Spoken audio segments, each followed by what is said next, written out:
Hi everyone.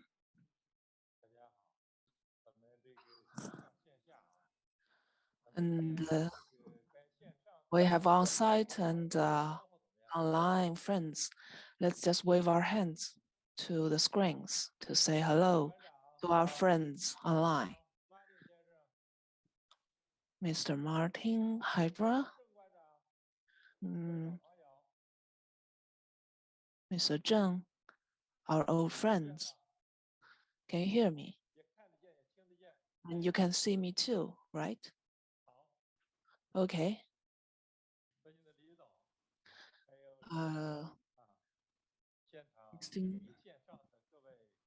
Distinguished guests, on site and online, ladies and gentlemen, dear friends, good morning and good evening.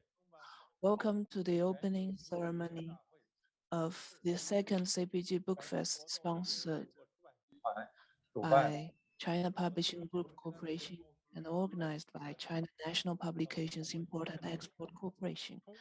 We have both on-site and online attendances today, so that guests from home and abroad can meet and talk to each other despite the pandemic. First, I would like to introduce today's VIP guests on site. Mr. Li Yan, President of China Publishing and Media Holdings. Mr. Gu Qing, President of the Commercial Press. They are our old friends. Mr. Xu Jun, President of Zhonghua Book Company. Mr. Ying Tao, Chief Editor, Sdx Joint Publishing Company. And Ms. Lai Xuemei, President of China Fine Arts Publishing Group. We have also here with us heads of 23 CPG member companies, including People's Literature Publishing House, China Translation and Publishing House, China Democracy and the Legal System Publishing House, Research Publishing House, and Rongbao Zhai. Now I would like to introduce to you our VIP guests who join us online. Firstly, Madame Shen Zhijia, librarian, East Asia Library of University of Washington.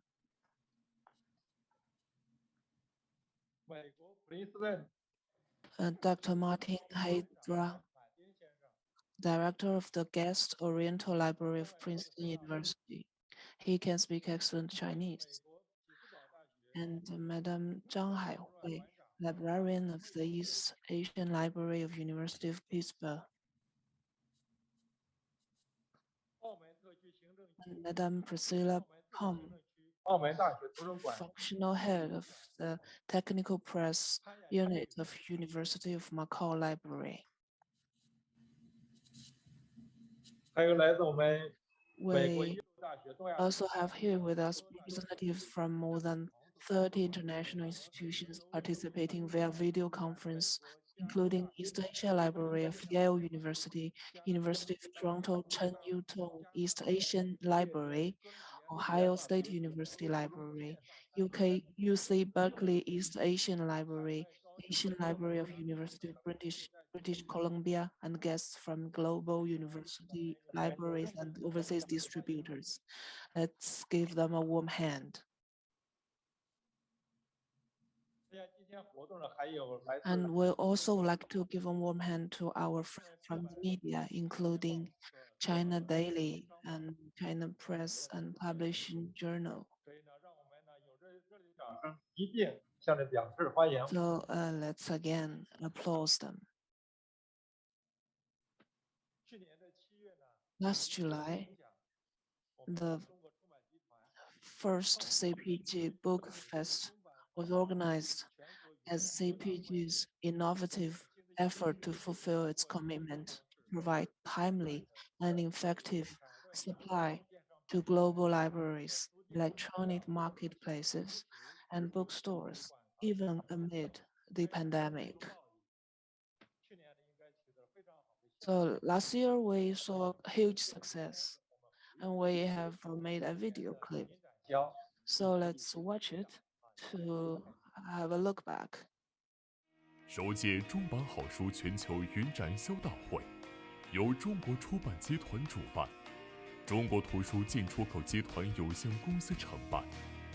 通过搭建中版好书专有平台、中版好书库，并采取线上线下相结合的方式，集中展示中国出版集团旗下各出版单位的万种精品好书。活动得到了海外各界同仁的积极响应，在海内外媒体上引发热烈讨论。首届大会共有来自24个国家和地区的图书馆、书店以及亚马逊、苹果等国际渠道商，共计150多家海外机构报名参与，在3个月内实现纸店销售码洋超100万。去年云展销呢，应该是个非常好的效果，100万。如果中文图书的话呢，有1万多次，所以没有受到疫情影响，我们还是提供给海外的图书馆是很好的效果。可以说呢，首届中版好书全球云展销大会一经推出就受到了业界的关注，成为中国与海外图书馆增进交流、加强合作的重要平台。那么今年第2届中版好书全球云展销大会依然是为期3个月，将在巩固去年活动成果的基础上，持续升级平台、创新服务、纸店同步，全方位满足海内外客户的需求。本届大会呢，得到了中版集团所属各出版单位的大力支持，以及国际部、出版部还有营销部的积极支持。那么中图公司海外中心还让大家呢选送了上万种的精品好书，并将配套举办馆培会、学术研讨会、作家直播、阅读分享等多场精彩纷呈的线上线下活动。所以我们期待再次取得丰硕的成效。那么接下来呢，我们有请中国出版传媒股份有限公司董事总经理严先生为本次大会致开幕词，大家欢迎。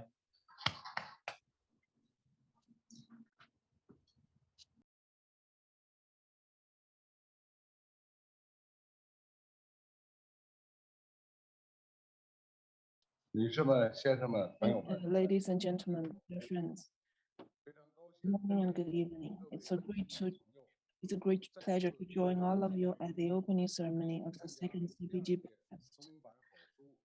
全球云展销大会的开幕式，我谨代表中国出 On 版集 behalf 团 of CPG, I would like to extend my sincere congratulations on the Breakfast and warmest welcome to all the guests and colleagues from home and abroad who are with us at this opening ceremony. 2020年初， With its rapid spread in many parts of the world, COVID-19 has put lives and work of people around the world under grave threat 巨大的影响，传统出版业 imposed challenges to publishing industry. 首届云展销大会 As its response to such disruption, CPG, China's largest and most influential trade and professional publishing group, initiated CPG Book Fest last year in July. 积极应对疫情挑战，于去年创办了云展销大会。同时，我们认 We 为 also believe that online book fairs and e-books are the future of publishing 发展之大势所趋和未来的一种方向和交流方式。 and 我们愿意 also represents a style of communication and cultural exchange. So we will continue to upgrade our online supply platform and host more sessions of our online book fest to give the readers an easier access to our professional and trade books. Building on the success of last year's book fest, we made some new progresses this year.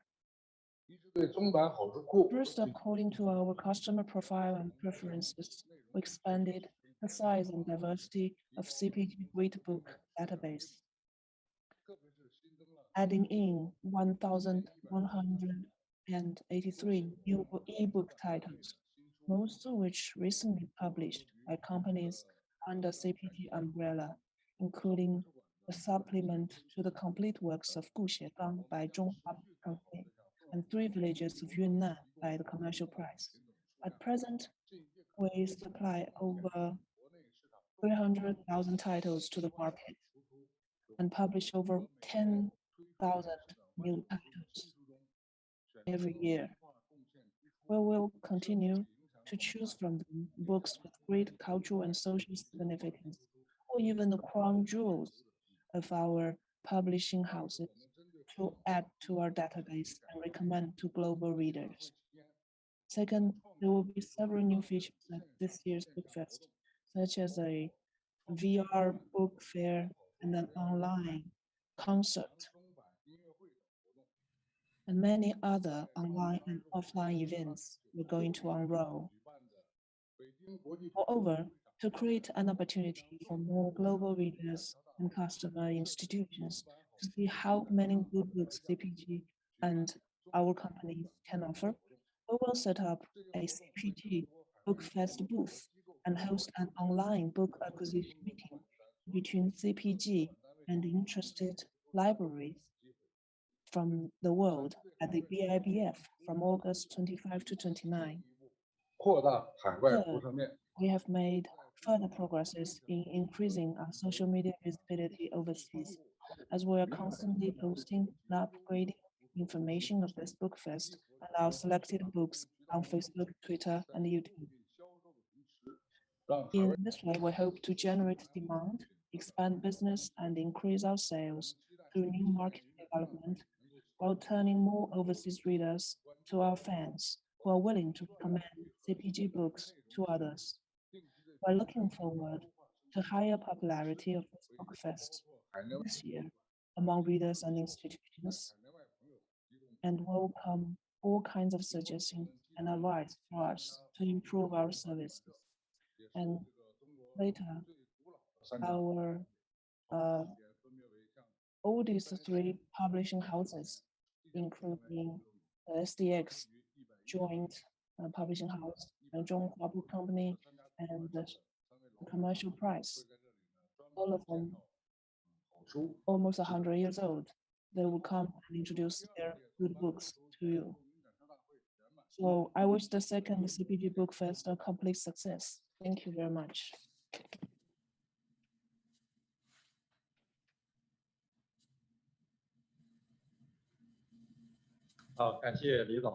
Thank you very much, Mr. Li. Like Mr. Li mentioned, our online book fest is built and presented around the goal of presenting great books from CPG to the world. So we have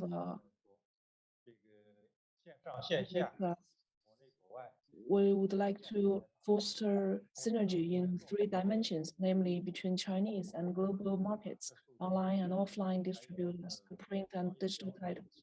We also like to improve services in 4 fields, namely book catalog, mark data processing, trade network, and library book acquisition.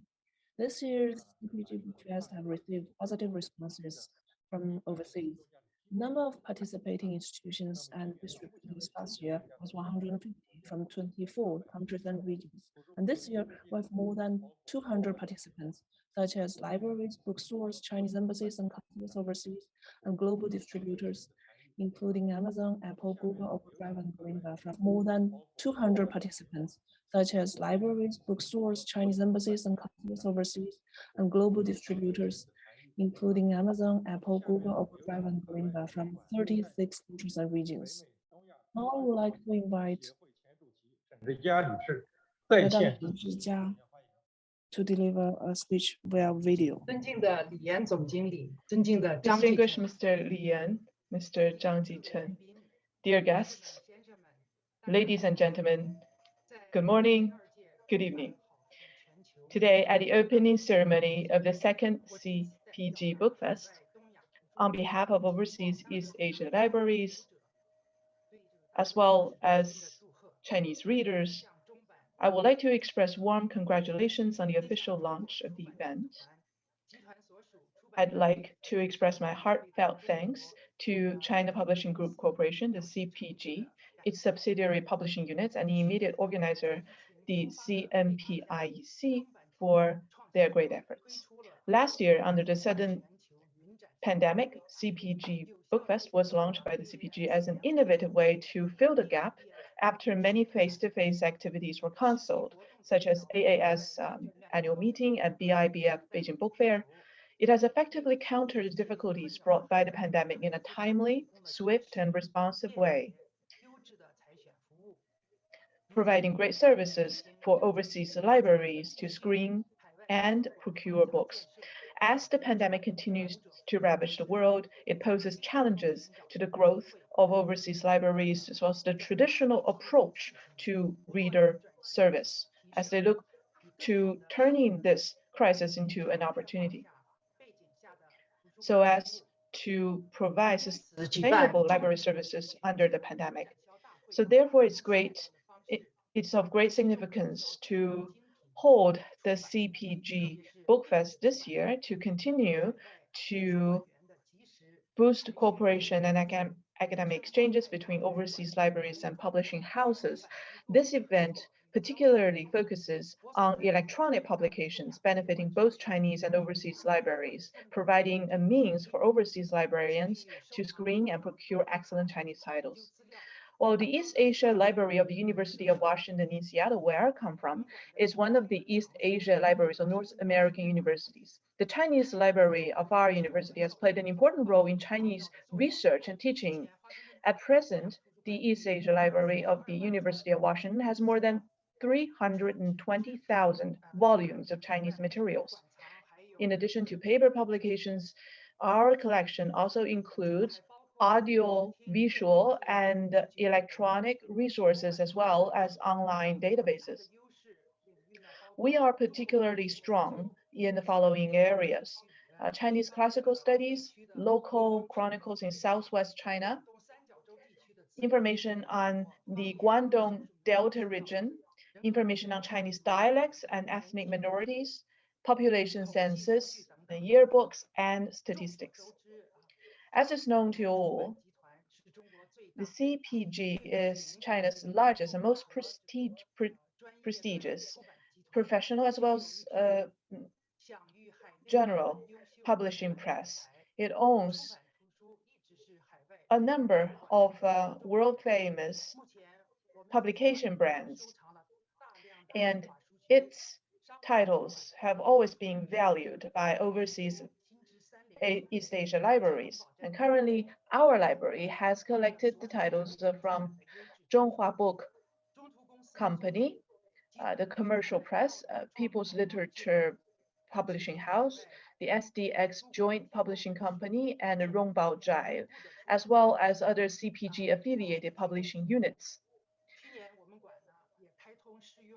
As the trade portal of CPG, CNPIEC provided great service for overseas libraries. And last year, we have actually, at our library, tried the service provided by the CNPIEC, namely the China eBook Hub, the Chinese Big Set Table of Contents. We have also taken notice that the exclusive platform CPG Great Books is rich in contents, and in future, we will also pay great attention when we screen for books. Today, the CPG Bookfest makes it possible for overseas East Asian librarians to get together, which is a particularly meaningful event. We look forward to further in-depth exchanges to realize the collection of more high-quality books. And we hope that this activity will become a model for the continuous exchange and trade services between China and overseas East Asian libraries. And lastly, I wish this event a complete success. Thank you.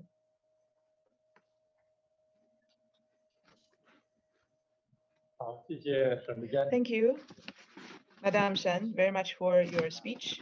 Again, the pandemic has had a great impact. Thank you, Madame Shen, very much for your speech. Again, the pandemic has had a great impact. So it's so difficult for us to meet offline. I guess over 2 years since we met last year, but we can actually meet online, of course. So very happy that today we have this opportunity. CPG, as well as other famous publishing resources, are really a big asset for overseas libraries.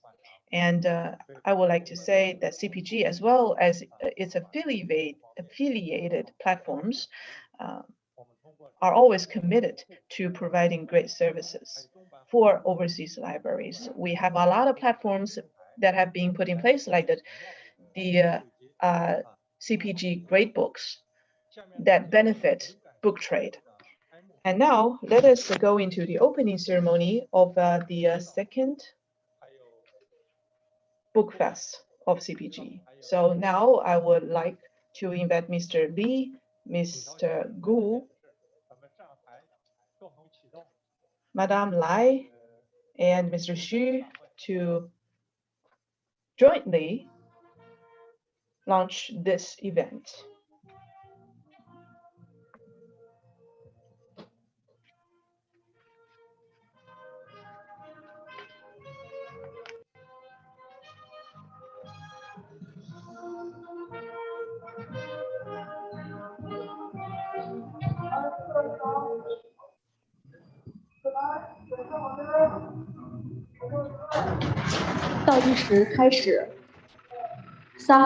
Countdown begins. 3, 2, 1.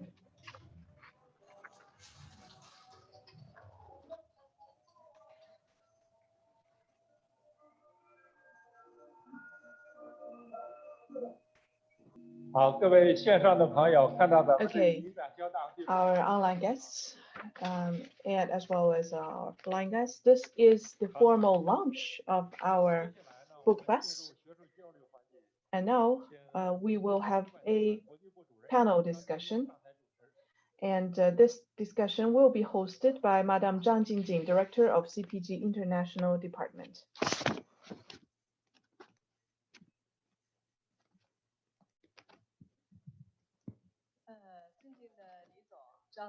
Distinguished Mr. Zhang, dear guests, ladies and gentlemen, friends, good morning and evening. I am Zhang Jingjing, head of the CPG International Department. It's an honor to moderate today's panel discussion. So in this digital area, it is a highly relevant topic for all libraries, publishers, and service providers to provide even better reader services. And now we are going to have a discussion centered around the topic of libraries and publishers' role in digital humanities and readers' research. First, I would like to give the floor to Dr. Martin Hejra, who is the director of the East Asian Library and the Jess Collection, Principal at Princeton University. He'll talk about ebooks, digital humanities, and the pandemic at Princeton. Okay, please wait for a moment. My topic today is ebooks, digital humanities, and the pandemic at Princeton. Now, my today's talk will include the following: changes with ebooks during pandemic at Princeton. And then I will very briefly introduce the e-tests of HathiTrust, which is an emergency service. And then we will look at digital humanities, which will focus on the difference from ebooks. And we will also briefly introduce DH platforms, digital humanities platform that recently appeared, as well as the role of the EAL, the East Asia Library, in digital humanities. So first of all, I would like to talk about the changes with ebooks during pandemic at Princeton. Since March last year, we have temporarily suspended all print orders because no one worked anymore on site in the libraries. So we only allowed the ordering of ebooks. But that was suspended during June 2020 because there was limited return to work. And we have then allowed limited procurement of electronic books. For individual orders, selectors can decide, but the vast majority are one format only, because usually electronic books are very costly. And last year, and also this year, later in 2022, this year, we have reached direct package deals with some major publishers to send all their books as ebooks, for example, Cambridge, for example, Oxford. But we have to know that not all ebook platforms are equal. Not all of them are equally applicable. Princeton generally wants unlimited or multiple users that allows for downloading, printing, and reading offline. Some platforms are not available for these functions. And then we have identified several problems. That is, first, ebooks sometimes were published after the print versions. So we will allow for some months of delay, but that will also lead to kind of a delay in user acquisition. Publishers do provide immediate access, no problem, but sometimes they do not notify library immediately. Sometimes they only notify libraries only after several months, letting them know what kind of new books have been added. And very often, catalog records are not sent immediately to the libraries, or these records are not good in quality and need further work. So in these circumstances, the users will not be able to get the needed resources, and that will sometimes lead to repeated orders on the front of the libraries, on the part of the libraries. So how should we see the role of publishers? Actually, a better approach is for us to rely more on vendors such as CMPIEC, who knows a lot about how to create good records, and also about how to meet the needs of different libraries. So I would like to thank the CMPIEC for this great service. And HathiTrust's ETAS, which is short for Emergency Temporary Access Service. This service started in April 2020, and by far it has already almost ended. Since April last year, at Princeton, we have this version of CDL, which is Controlled Digital Lending. I have attached the website here. It's very important. If you have time, please have a look. What kind of service is CDL? No matter what kind of circumstances, there is legal access for one person to a digitized version of an in-copyright book that the library owns in print. But the premise is that there is access to printed copy is disabled. So there are very limited possibilities for viewing. For example, only one reader can read online. You cannot download, you cannot print. So not at all like access to a purchased ebook. Therefore, for those readers that want to have a print version, it's a lot of problems like the students and faculty members in Princeton, after they went back to university, we no longer used ETAs.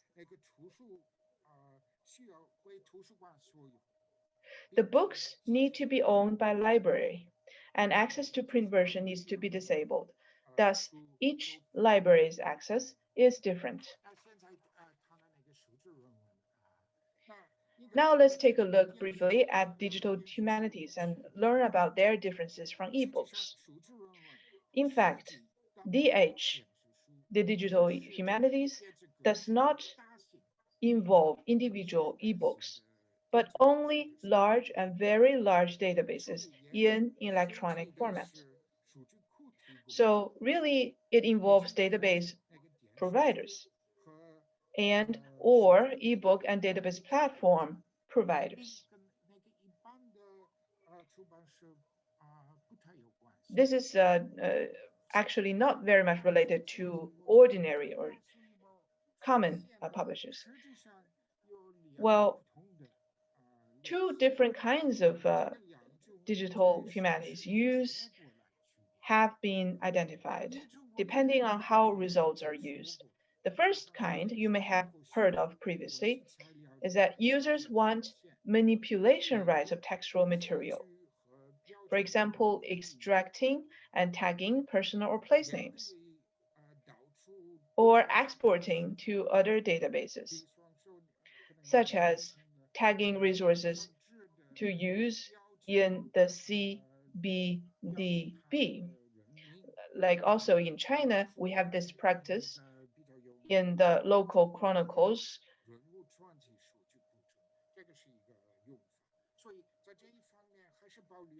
In local bibliographies of famous people in history in China, for example.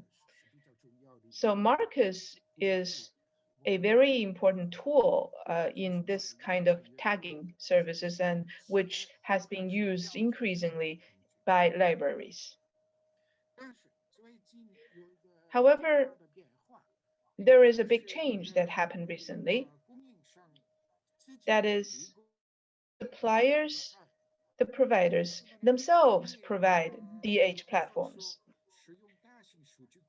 For example, topic analysis using large databases. Which words are used with which words over time? If you want to answer that question, you need to go for topic analysis using large databases.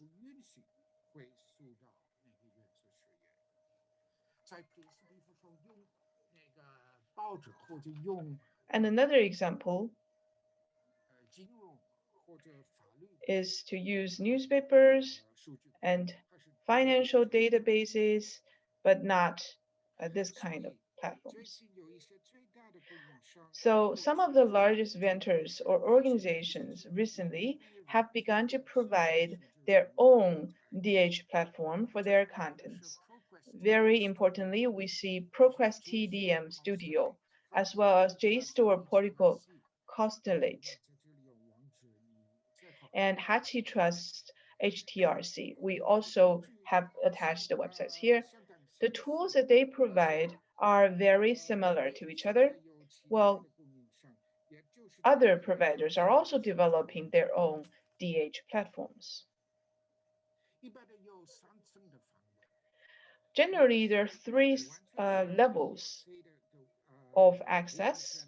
The first is a full download of free out-of-copyright material, and this allows manipulation on your individual computers. HashiTrust mainly because they have this free out-of-copyright material. Because other platforms, maybe they charge a fee. Another kind of access is access to datasets one can create on provider's platform using provided tools that are able to export results, but not the datasets themselves. The users cannot reconstruct original passages. And the third kind of access is the highest level. That is secure access only after proposal, evaluation, signing contract for very particular purposes.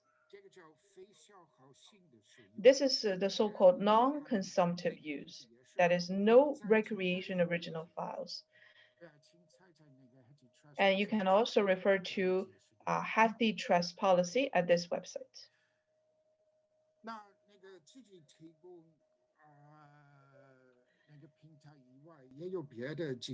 And we also have other solutions beyond DH platforms. For example, Adam Matthews, this is our favorite. Adam Matthews is a provider that provides their files for free for manipulation upon request. That is our favorite. And we also have providers that provide limited files only after extra payment and contract with end users for particular purposes. For example, Gale. So it's possible to manipulate the files on your own computers, but it's you have to pay extra payment. And we also have other providers that perform desired research for a fee themselves. For a fee,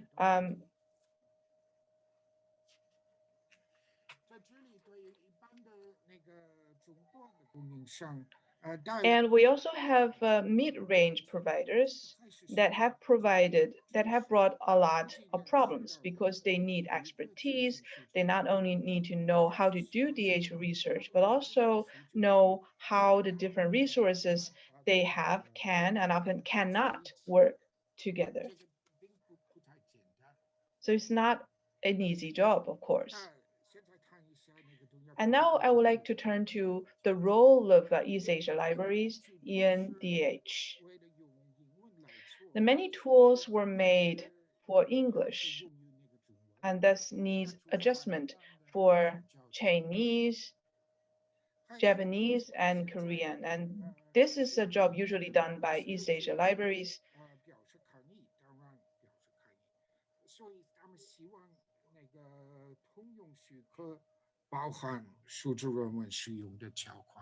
Libraries in the past often paid twice for database and then for using the database for DH.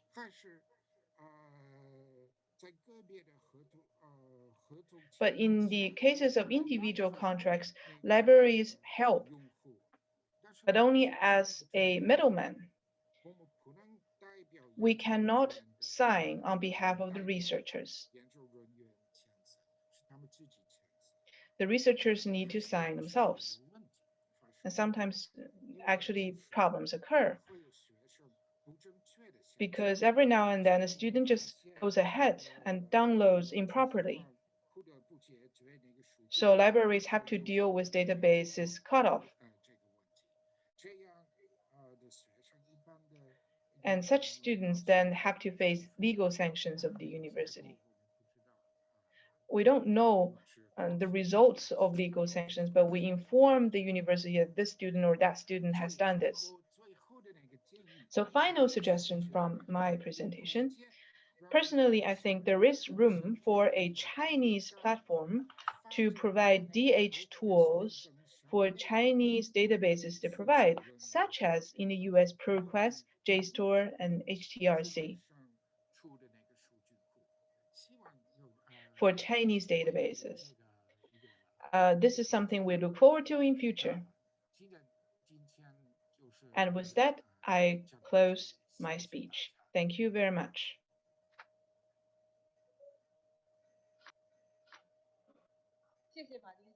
Thank you very much, Thank you, Dr. Martin. And you speak excellent Chinese. and that's a very good presentation. And in his introduction, we have seen a few points, like what the changes happened in the need of e-books in Princeton University during the pandemic. And also he told us about the differences between e-books and DH platforms. And also he introduced to us the role of East Asian libraries in developing DH platforms. Now I would like to give the floor to Mr. Gu Qing, President of the Commercial Press. He will talk about digital humanities in the post-pandemic era.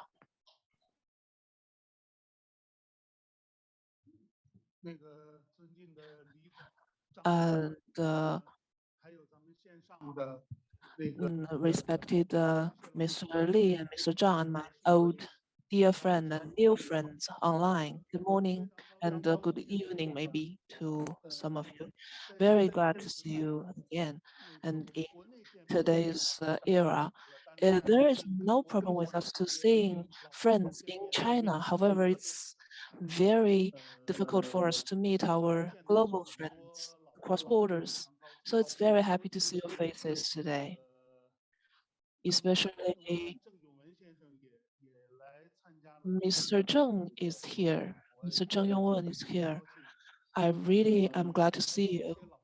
And other old friends of mine didn't participate in our fest. I really would love to see them. Last year, I mentioned at our first book fest, I said that I hope the pandemic would be over soon and I could host you to a banquet in Wangfujing in Beijing. And I actually prepared a bottle of wine. However, today, my dream actually broke in vain. And but still, I kept that bottle of wine, and I hope next year we could have this rain check, and next year we could drink that bottle of wine at the banquet that we gather together tomorrow and next year. And today, I would like to talk about the digital humanities or DH in the post-pandemic era. Everybody understands this, I think, because in China, we have this strict and very well organized control and prevention measure of the pandemic. So from the end of last year or from the second half of last year until now, I think all the orders of our life and work have returned to normal. All the promotions, all the conferences were carried out and organized in a normal way.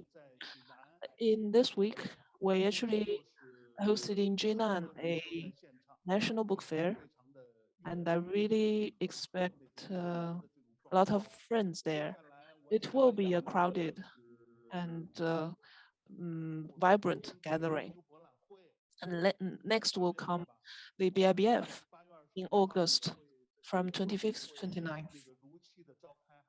It will be opened on time in the new international or national, national conference center in Beijing. We're really glad to see such a good development and returning to normal of the order of our working life.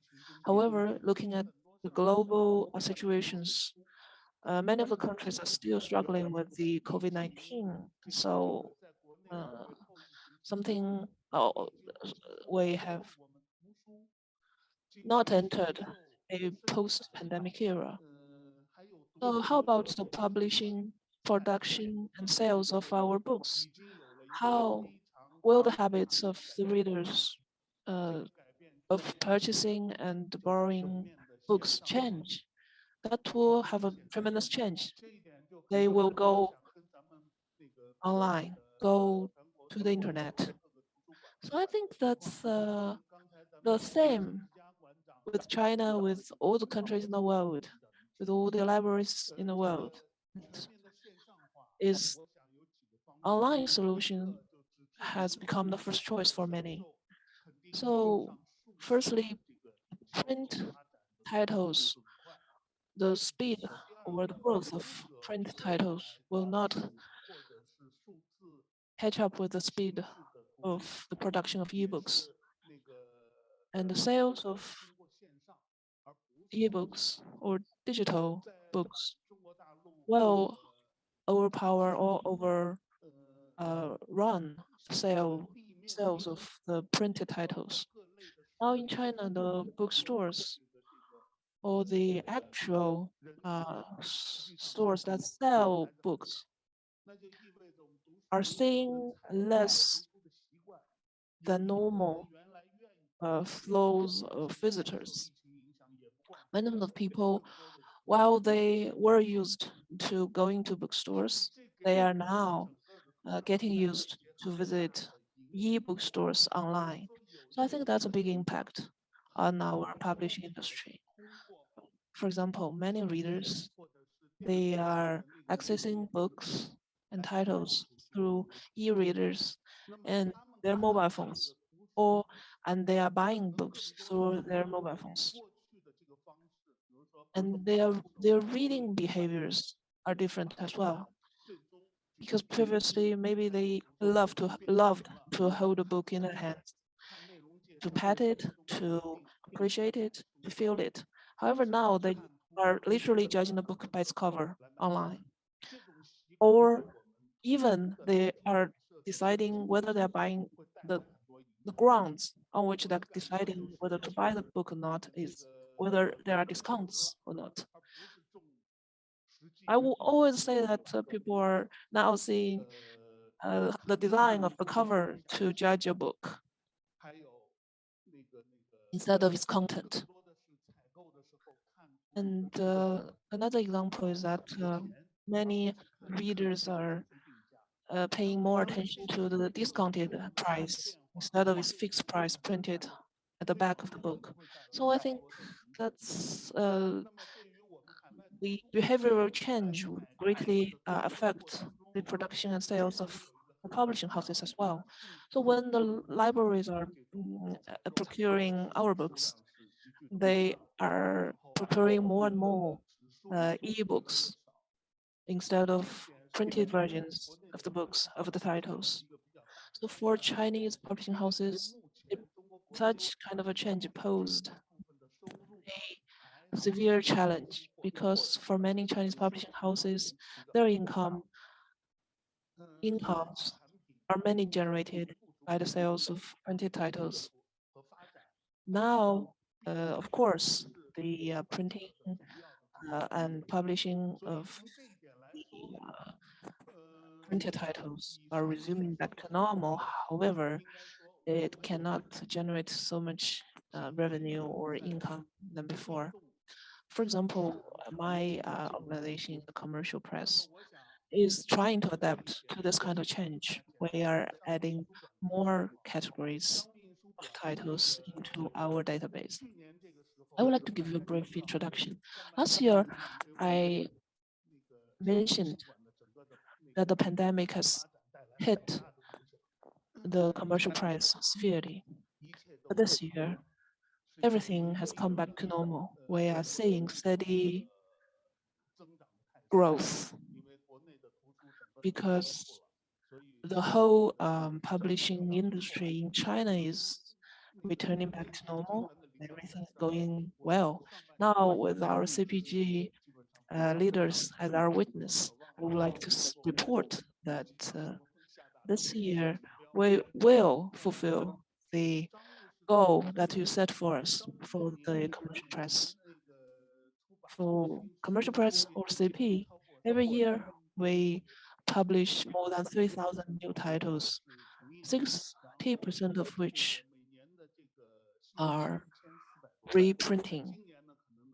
And every year we will publish about 1,400 new titles. This year, the number will reach 106, 1,600 or 700. Many of them are reference books.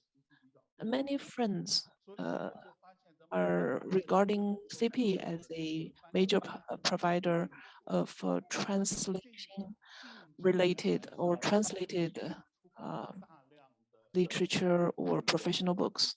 So not many overseas libraries would like to procure them. However, now we are publishing more and more the top academic or research books written by Chinese authors or scholars.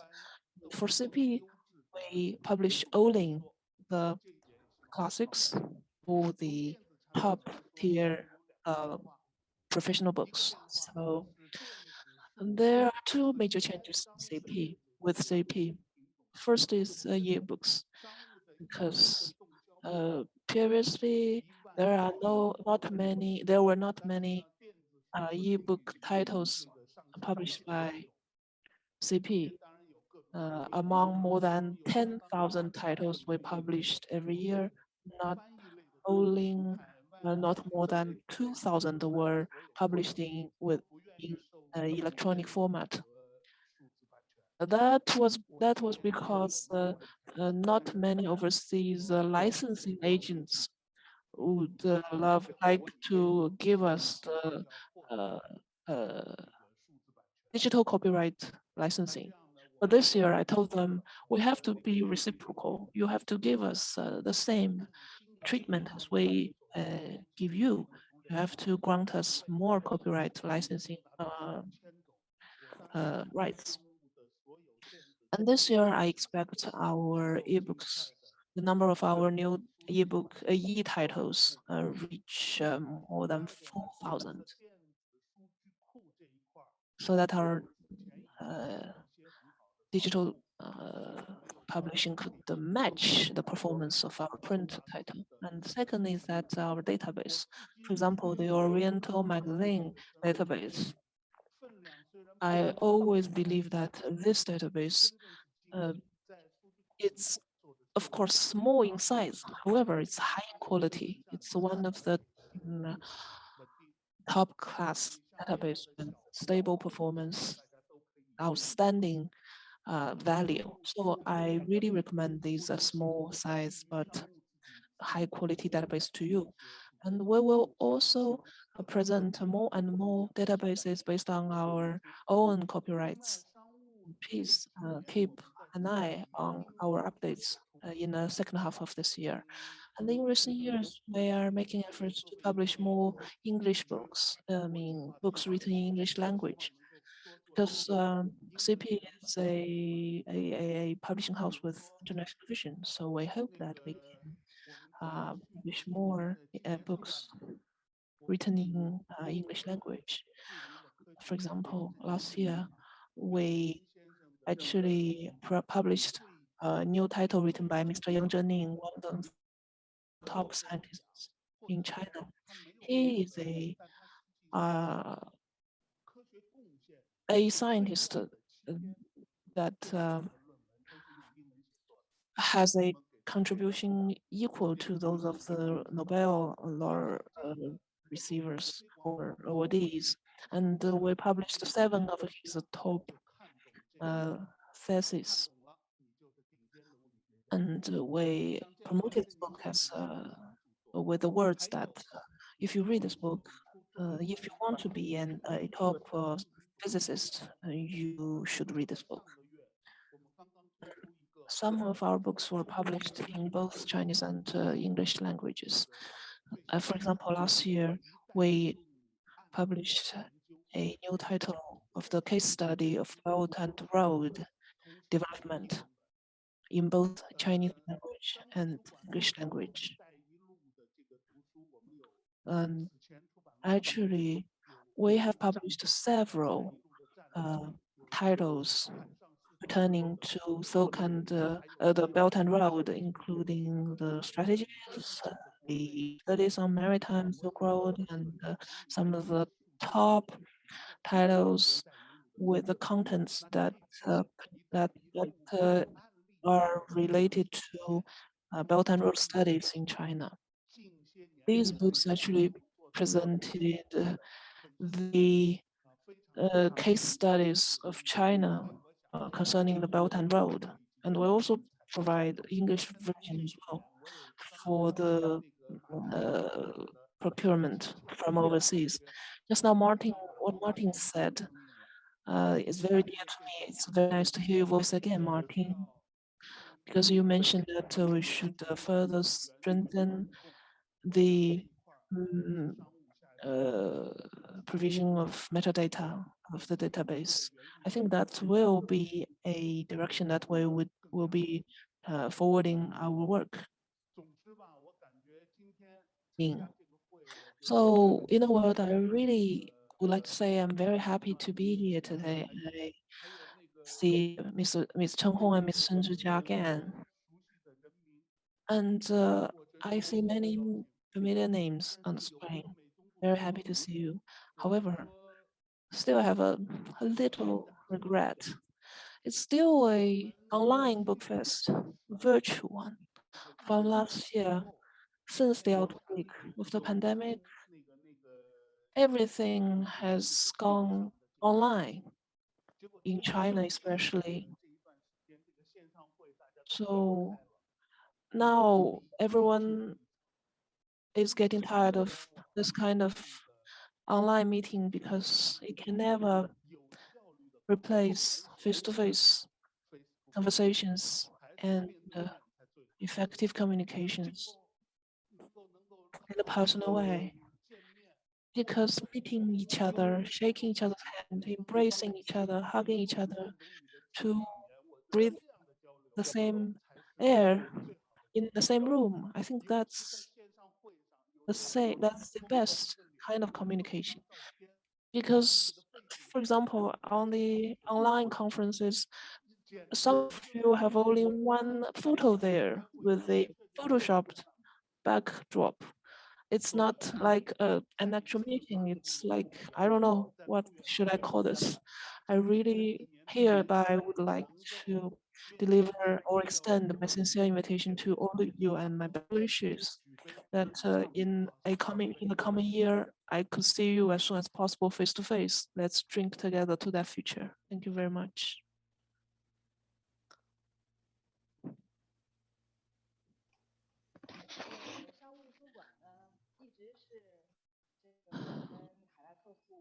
For our customers overseas, the commercial press is always a trusted supplier of great titles, which has over 100 years of history. Its recent digital innovations, the databases of recent books and Orient magazine, are highly welcomed by overseas customers in recent years. So thank you, Mr. Gu, for giving us such a good introduction of CP in recent years. Like you said, you're providing more and more English language books or the books in both Chinese and English versions. And thank you very much for inviting all the friends and all the old friends and new friends on site and online to come back to Beijing.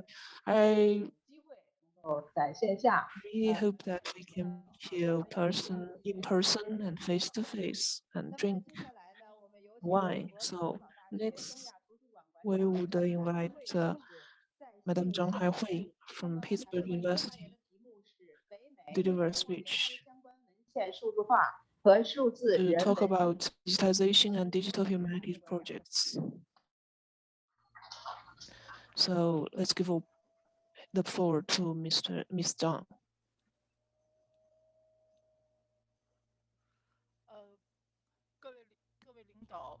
Distinguished leaders, colleagues, friends, good morning, good evening. Because I was invited to speak on short notice, I didn't have the time to look at the literature, so I'll just be brief. And taking this opportunity, I would like to talk about the digitization and digital humanities projects of research on Chinese studies in North America. And we look forward to discussions if you have any questions after my speech. And using a survey, I would like to talk about some digitization and digital humanities issues. Journal of East Asian Libraries. The first survey is about the use of keywords in this journal. This journal is the East Asia Library Journal. The seal is affiliated to AAS, a not-for-profit academic organization dedicated to East Asia studies. There are two issues every year in February and in October, including articles and book reviews.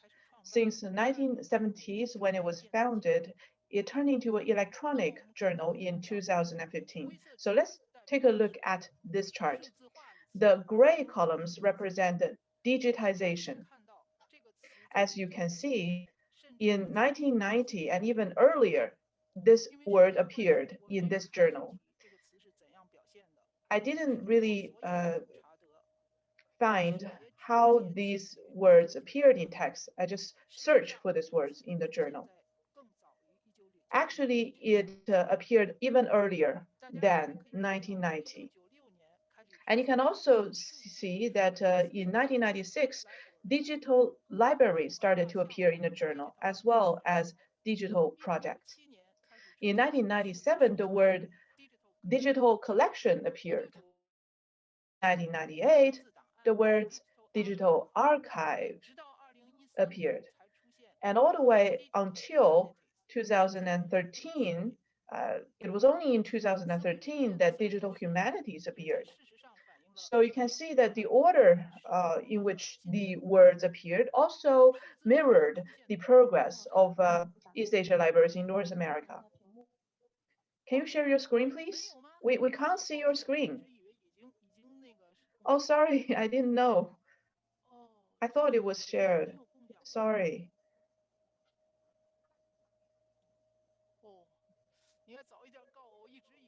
You should have told me earlier.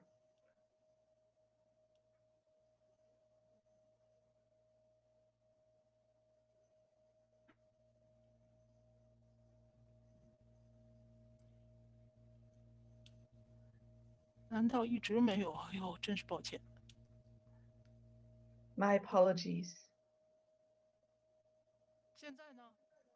Can you see it now? Yes.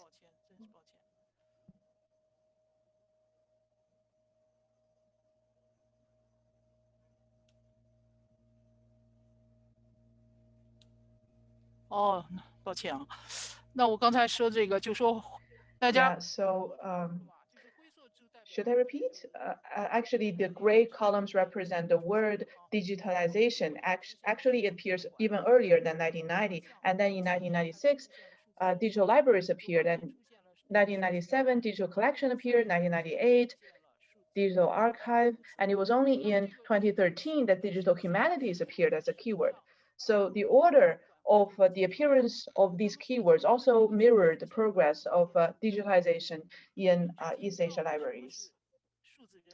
So digital humanities appeared late, and that is very natural because very much people, a lot of people even don't know today what is digital humanities. Another survey, so this is the survey that I already covered. Another survey, I used George Washington University's online query tool. And you can see the tool with its website attached at the bottom.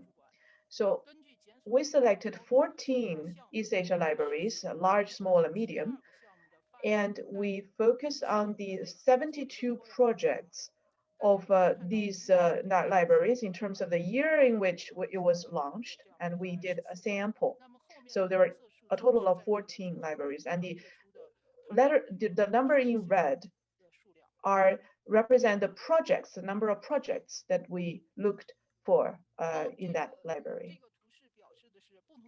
And this chart, different colors represent different types of projects. For example, shallow blue, light blue represent manuscripts, and the yellow represents the digitization of a PPT and pictures, purple, databases, pink, data archives, and green, videos, and dark blue represent other types, include online courses and online exhibitions.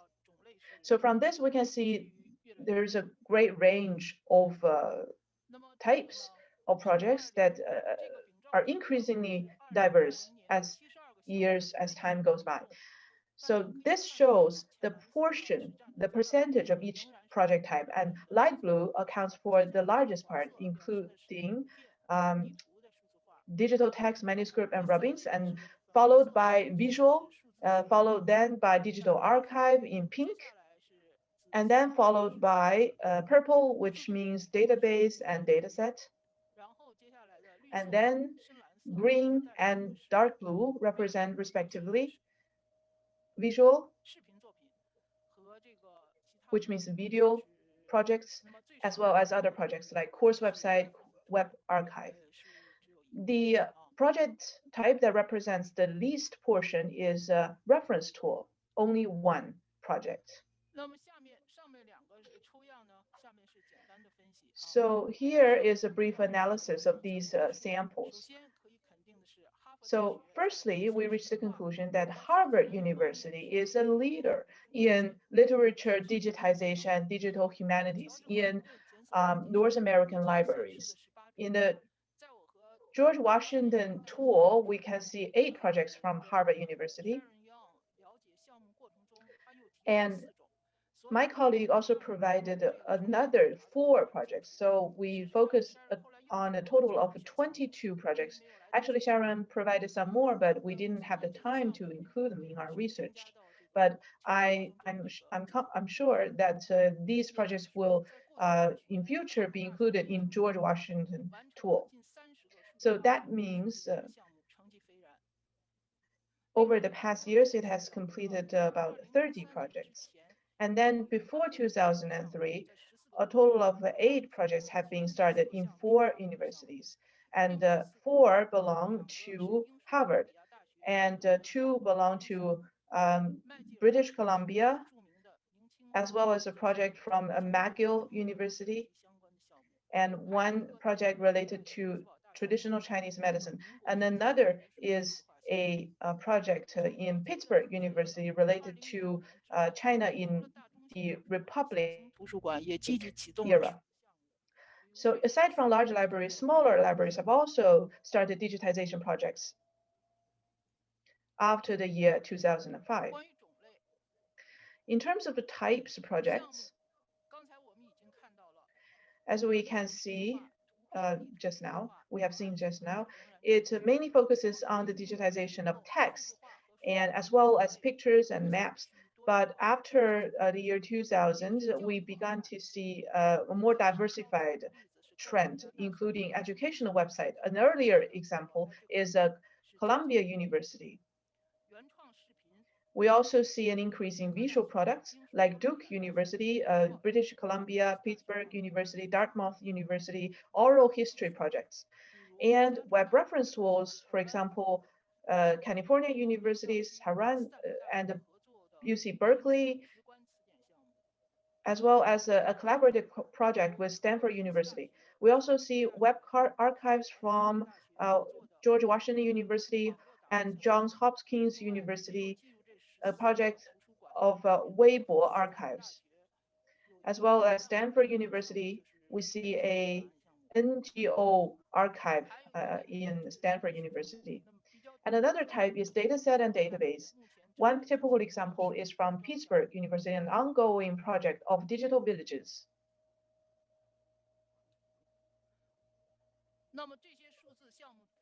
So these digitization projects, what are the important conditions for the development? The first is the general background. Since 1990s, digital libraries have emerged as a new concept in libraries. No library can stay immune from it. And the increasing use of electronic products and users' love for electronic books have also posed great challenges for libraries. We have no other choice but to face up to the challenge. So the 72 products from these universities were able to be launched, provided with the support by the libraries themselves, as well as the East Asia libraries. And another important condition is funding. You need, as a library, to invest in short-term as well as in long-term funding. And another very important condition is unique collections. In the 72 projects that we look at, all of them, almost all of them, have their uniqueness, aside from oral history and other types of projects. So the effect of these projects, how are they? Let's give a very firm answer. That is, they have been very successful. First of all, these projects have opened up a very convenient way to use ancient books. For example, the ancient book project of Harvard University and from McGill University, from Toronto University, all these projects serve the readers by providing more convenient services. And another is it makes it possible to use original archive literature. In America, a lot of attention has been paid to the direct use of primary resources by students. So this kind of electronification enables students to actually get their hands on original resources, like Duke University, like in the CCAS project, as well as all kinds of digital archives in different universities. Another effect is in providing support for academic research represented by UC Berkeley's project for supporting the research on Republic-era China. And another is an ongoing project of digital villages at Pittsburgh University that supports research on China's digital villages that cannot be replaced by other projects. And another important role that they have played is that these kinds of resources can be directly used for teaching, like contemporary arts lectures from Pittsburgh University is a typical example. And fifth, these resources are able to provide libraries themselves an opportunity to transform and to enhance their desired functions. Digital humanities have played an irreplaceable role in this respect. Well, the challenges that we face. In future, first challenge is we need to acquire unique collections. This is definitely our most important priority. It's a definitely important condition for the digitization of literature so that you can expand your resources, but still you have your holding ground. That this means we need to collaborate with different partners and to provide customized services for readers. And another challenge is to not only satisfy in digitization of text, but also digitization of other types, especially in digital humanities. The digitization of text cannot be called digital humanities, but what is digital humanities projects? Here I would like to draw on the definition from Wikipedia about digital humanities. So what is digital humanities? It is an area of scholarly activity at the intersection of computing or digital technologies and the disciplines of the humanities. It is not just a scanning of texts.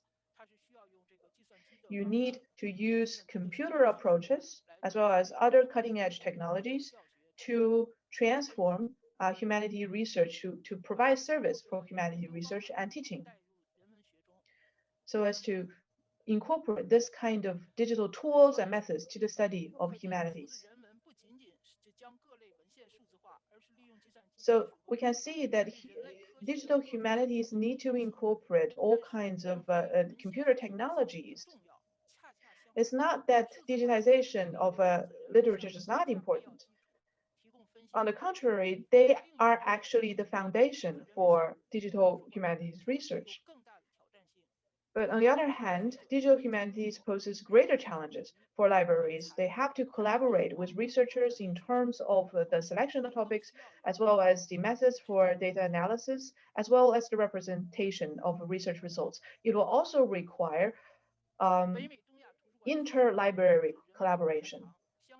There is a long way to go for East Asia libraries in North America, and we look forward to an even more robust future. Thank you. Thank you. Mr. Zhang for this excellent speech on digitization and digital humanities projects in North America.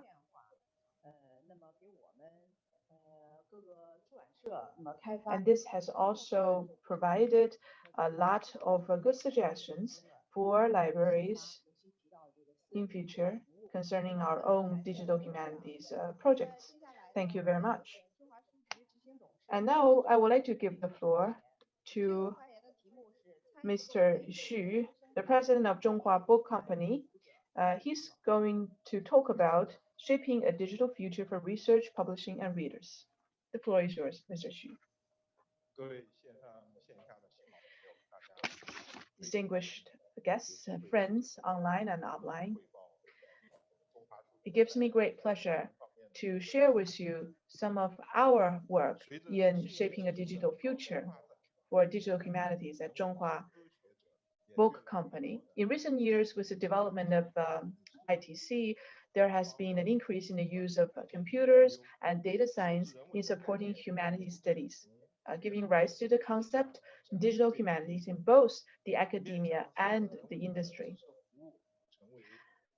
Services oriented to digital humanities has also come to define the future of academic publishing.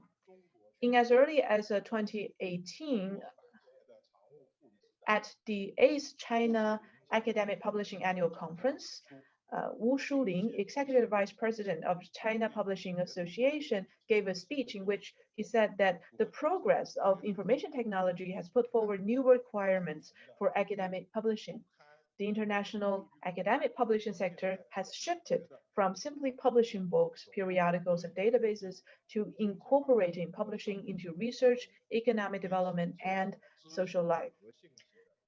As this industry strives to provide solutions for the required knowledge and information to inform the work of scientists, economic decision makers, and readers. So this has become the new state of play of publishing. Well, Zhonghua Book Company, from which I come from, is a publisher committed to carrying forward fine traditions and serving the research community. It has benefited from its keen understanding of these new developments and has established a specialized digital company called Gulian Media Tech Corporation Limited after 5 years of development. After 5 years of development, Gulian has become the largest digital publisher of ancient books in China, now with 90 employees. By developing the digital library of ancient books, applying intelligent processing technologies, developing digital talent training, and publishing digital humanities research results, the Gulian Company has become a pioneer in digital humanities and one company that seeks to further expand its presence.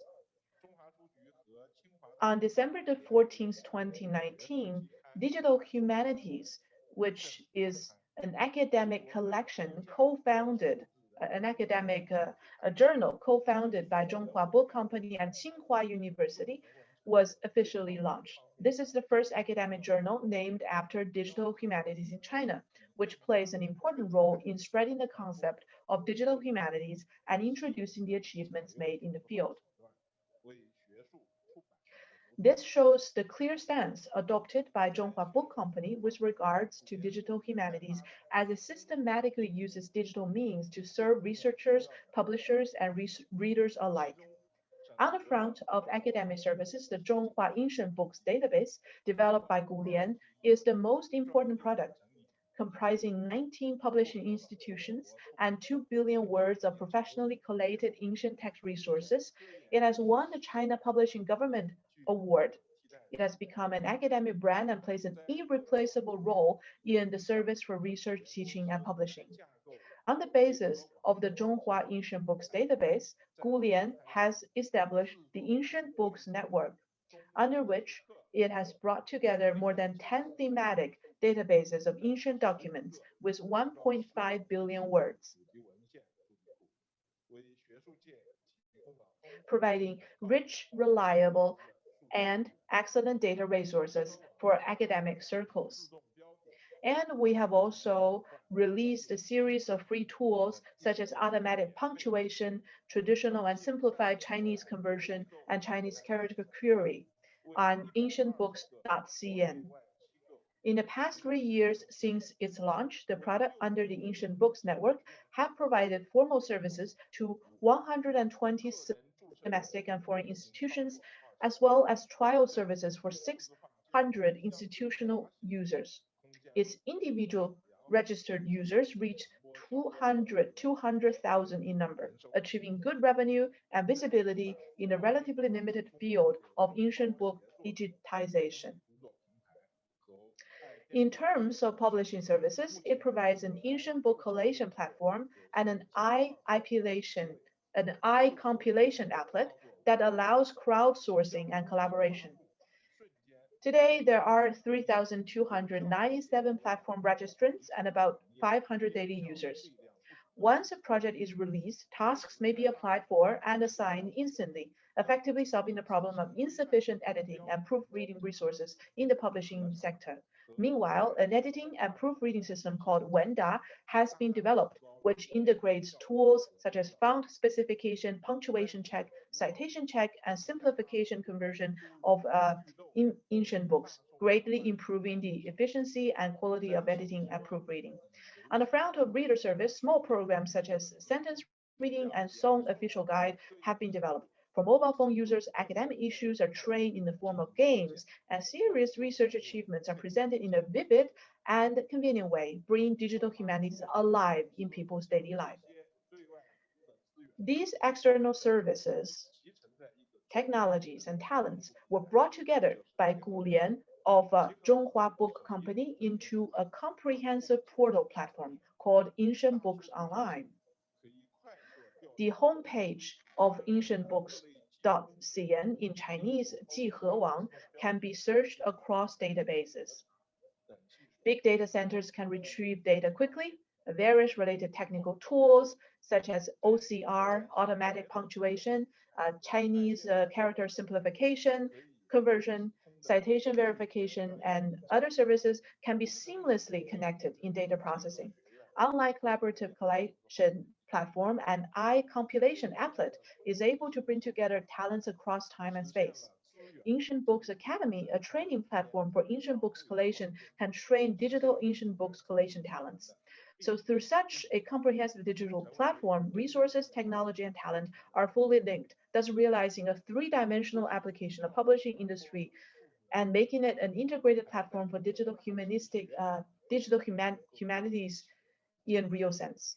It effectively expresses the concept of digital humanities and stimulates a large number of scholars, editors, and readers to shift to the new paradigm of digital humanities and its working mode. So in general, this comprehensive digital environment poses new opportunities and challenges to publishers and requires them to use technology to develop content at a deeper level and provide richer services besides reading services. In the future, Zhonghua Book Company will also experiment with more data services such as knowledge discovery and visual application, as well as many other experiments, so as to realize interdisciplinary data processing and cross-sector data application, and further facilitate the shift of information services from numerical to intelligent modes. It is also very important for us to pay more attention to the needs of digital technology and media communication processes in the humanities field, strengthen and deepen the function and status of Zhonghua Book Company in the dissemination of digital humanities achievements, and develop and innovate the forms and modes of communication services toward a more meaningful representation of China's excellent traditional culture and a more robust future of the publishing sector. Thank you.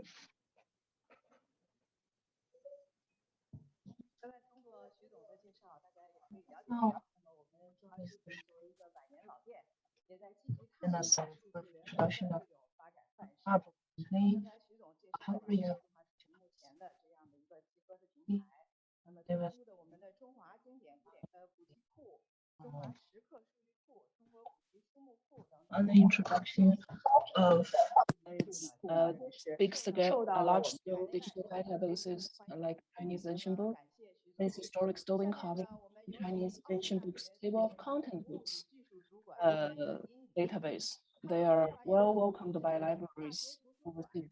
Next, we'll hear Madame Priscilla Pong, functional head of the technical process unit of the University of Macau Library. She will talk about the role of university libraries in information literacy 大家 development 看到我的 and 页面吗？ communications in digital. Can you see my PPT?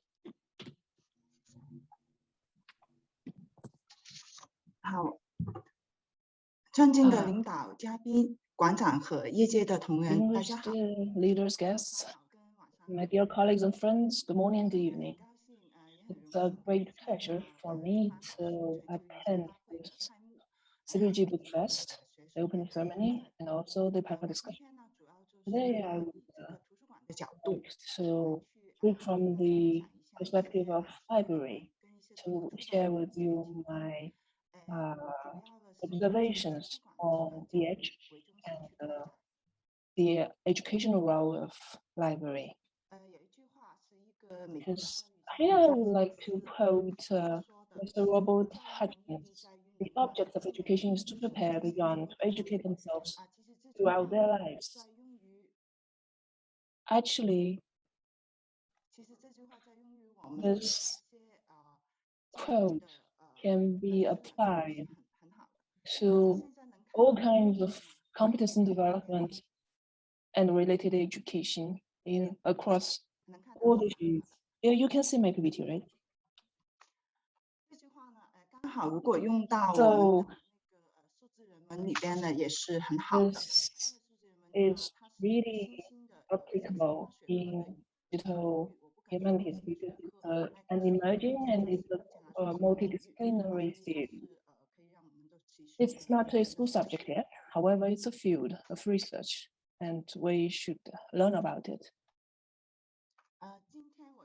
Today, I would like to share with you my observations on the PhD library, the literacy development in library, and the resources and the cultural communication library. And just now, Madam Zhang from Pittsburgh University has shared with us some of the literature review on the PH development. Instead of using the sample survey, I use some other analytical tools. So the idea of PH can be traced back to the 1940s.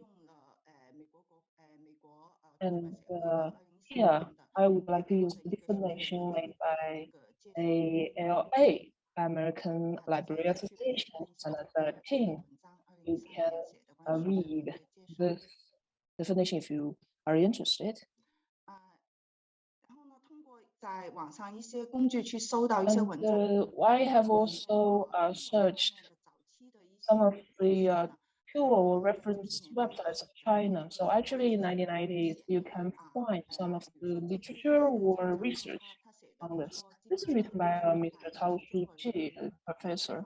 He said that in the 1980s, a major change in the methodology of China's humanities was the introduction of quantitative research methods. So now you can see on the PPT that it's a survey of the periodical or literature reference sources platform.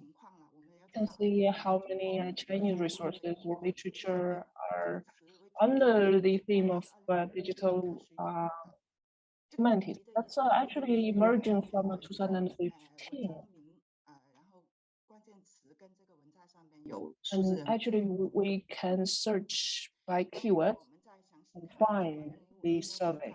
And from 2005 to present, you can find the origin or the source of the literature or research under the topic or theme of the age. Many of them coming from the periodicals or the magazines pertaining to library and field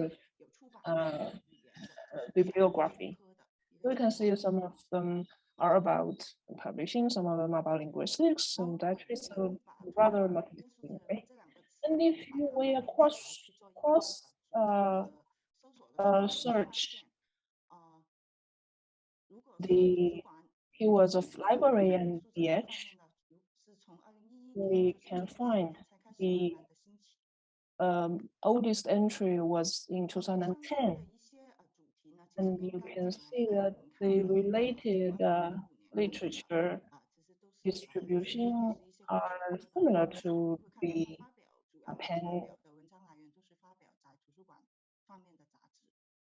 pancake diagram one we just saw.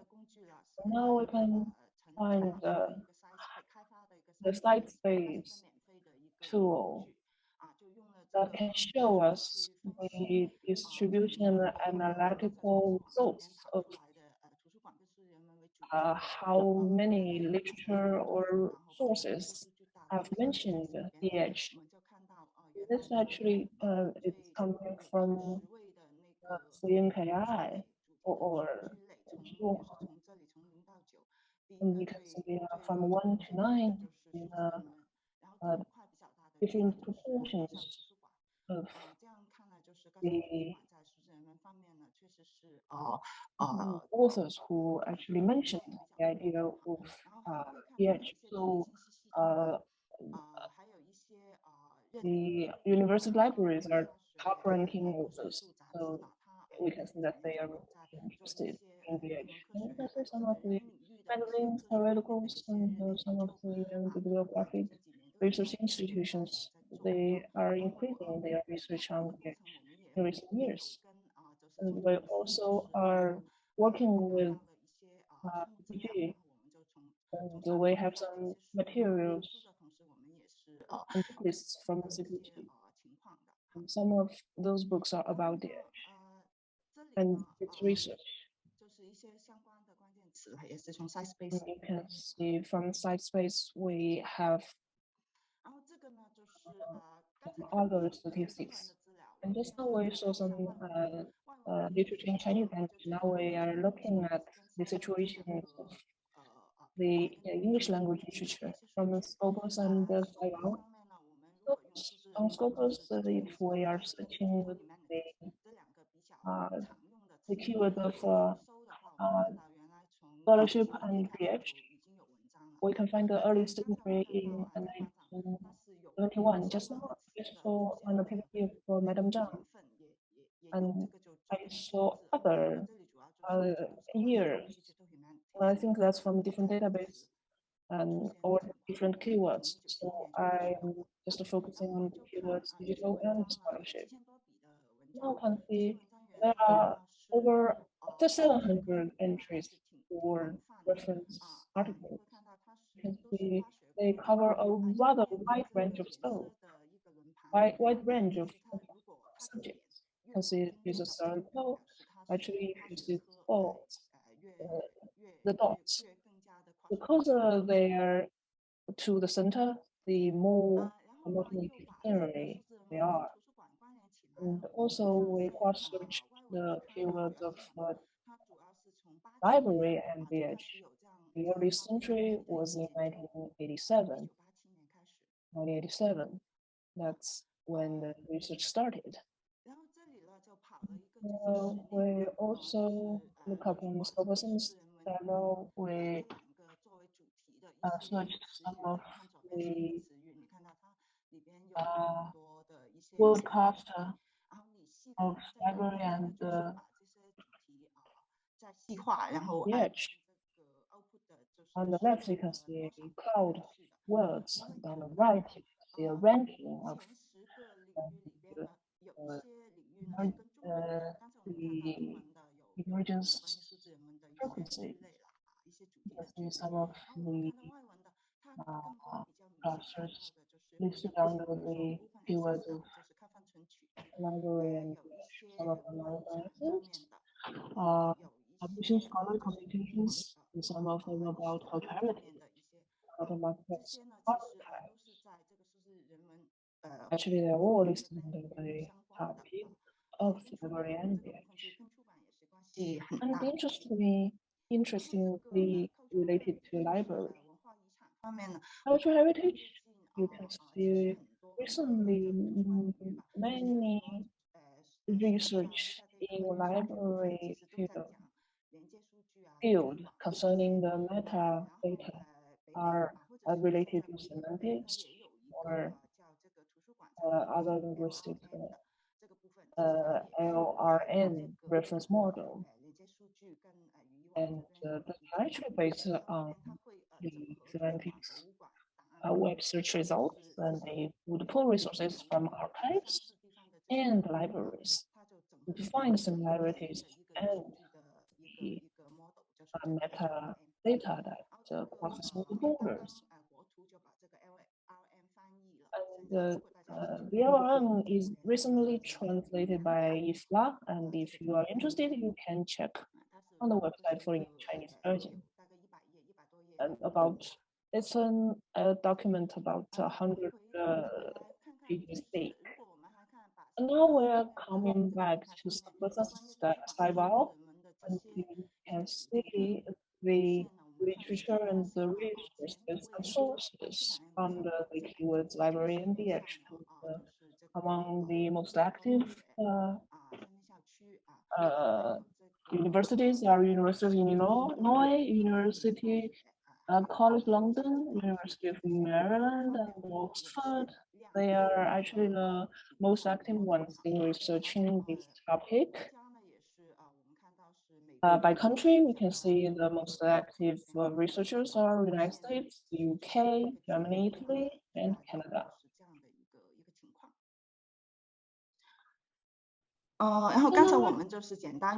We just reviewed some of the platforms and tools in DH research. And now we're talking about the DH literacy development and the role of library in education.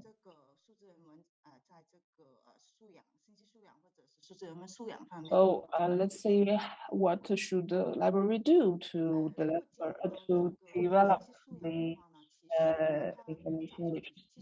Actually, in 1970s, information literacy was initiated or brought forward. In 1989, AOA defined it. And it's actually a base and keystone for lifelong learning. Libraries are free for most of the time. And so it's very good for people to conduct life learning with the help of libraries. So information literacy, or IL, has a strong and close relationship with the DH. Now we're talking about data all the time. It's a data era. However, from the Oxford dictionary, actually, data is different from information. Information is the result of data processing to make them significant for the user. So we're talking about IL, information literacy. So it's actually a kind of expansion of data literacy. So let's see some of the development of this idea of IL. It has been constantly developed and adapted according to the needs of the global researchers. And now we would like to share with you in 1974, Mr. Paul Murkowski, president of the Information Industry Association, actually put forward the concept of IL. And he has this picture in it. So the literacy rate is 100% the world. However, only 1/6 of them had IL. So kind of the information literacy is 1/6 of the whole literacy rate. But now today the situation is different. If you can go on the internet, you can develop your IL through the internet tools. 然后另外提一下就 And 是 also I would like to mention briefly in 2016 the IL became a framework instead of a standard.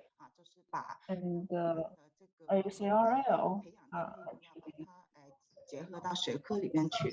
said that all the development of IL should be incorporated into school curriculum. はい。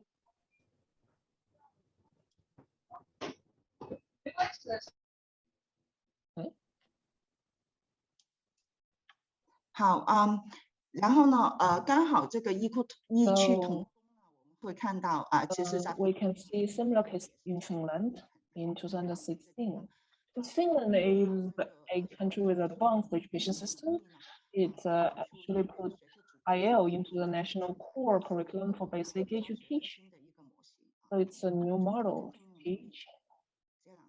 So the transversal competences with school subjects, how to integrate school subjects with DH literacy development, one of the transversal competencies. 的这个教育呢，跟我们的学科紧密的结合起来，然后把它发挥更多的作 How 用。 to put it in school curriculum and how to further help people to develop their DH or IL literacy.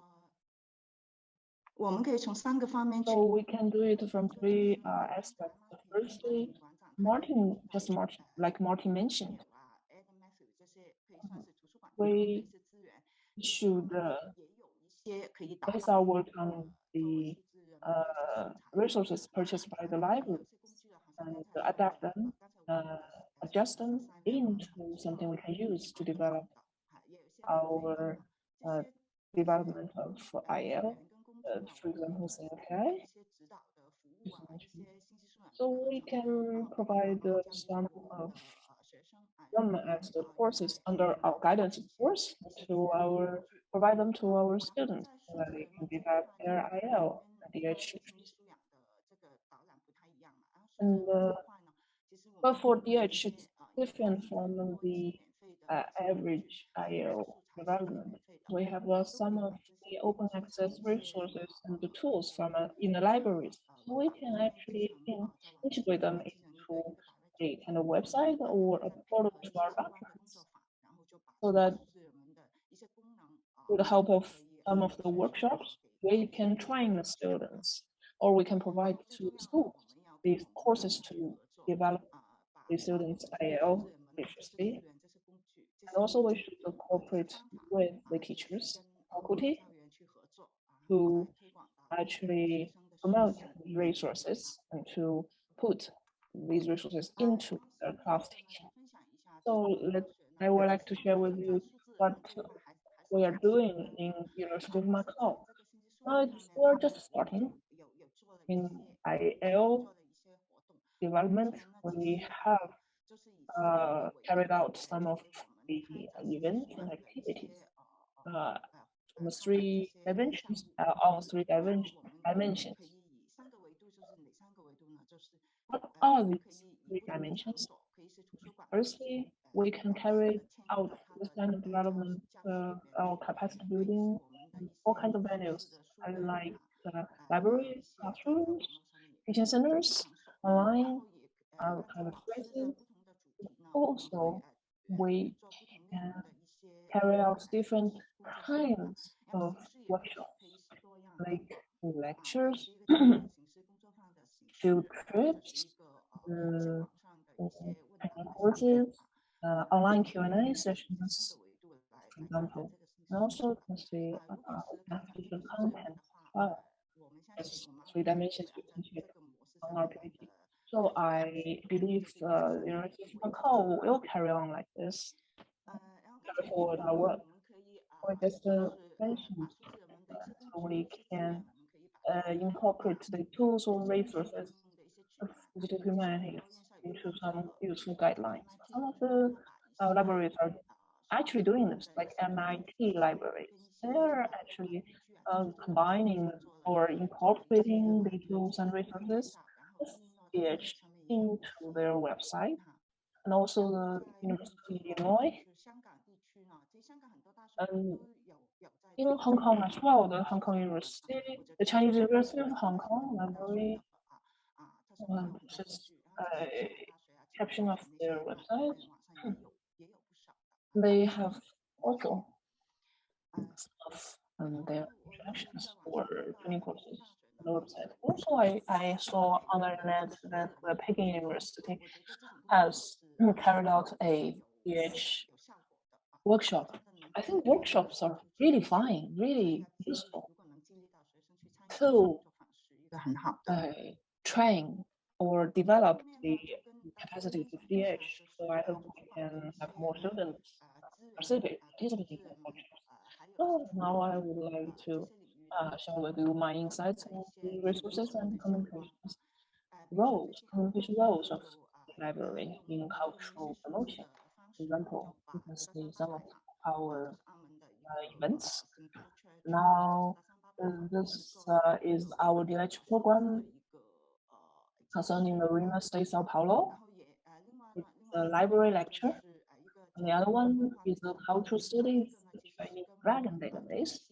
It's a plan we carried out in cooperation with our Chinese studies, Chinese language and literature studies department faculty. We have put the audio and video and some text into this database in a approach, and they are open access.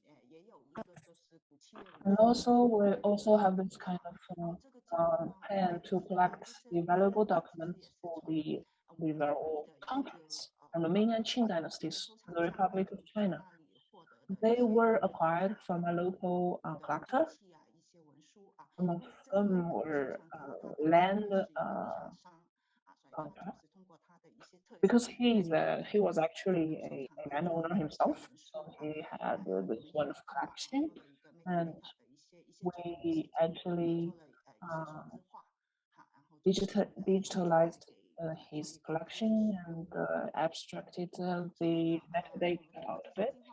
So I've been working together with the government, colleges, and universities, scholars, institutions, individuals. We can effectively describe and map the metadata of the in-house endemic or unique resources.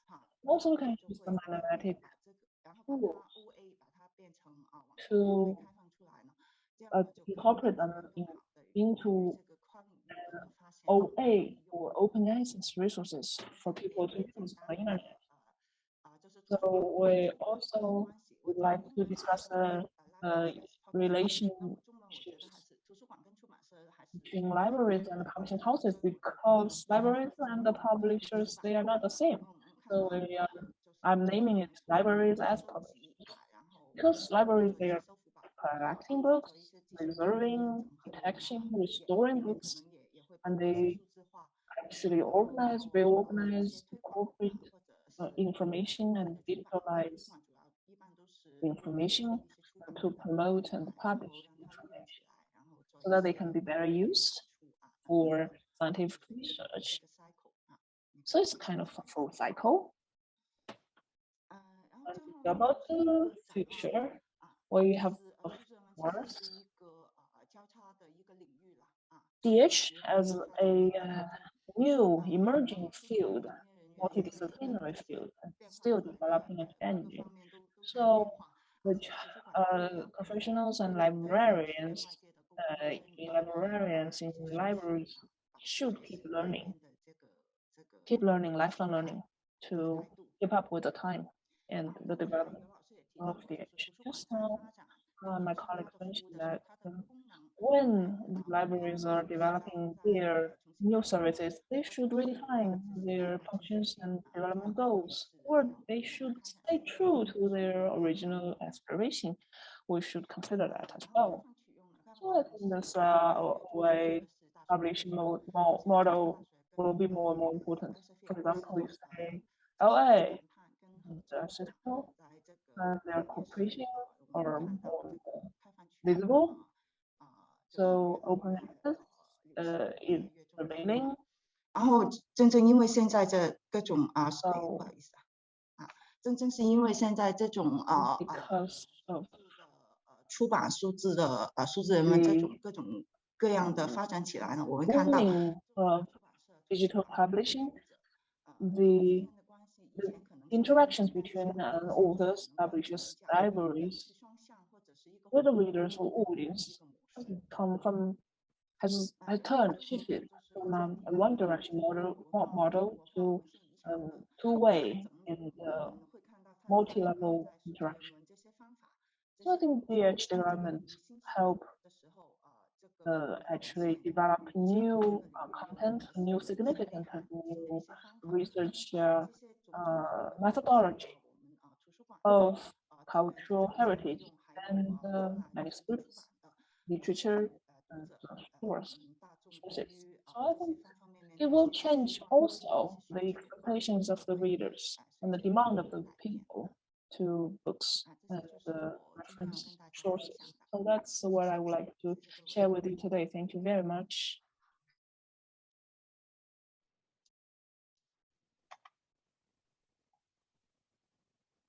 刚才潘老师呢，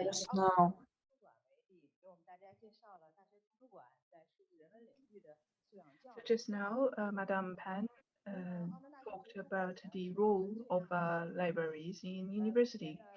The University of Macau's library is the largest library in Macau, and it is purchasing more and more e-books from the Chinese mainland as part of its digital response to the pandemic. So we look forward to even more collaboration in future. Now I would like to give the floor to Mr. Yin Tao, Chief Editor from Sdx Joint Publishing Company, whose topic is orientation to the value of reading in the new media age.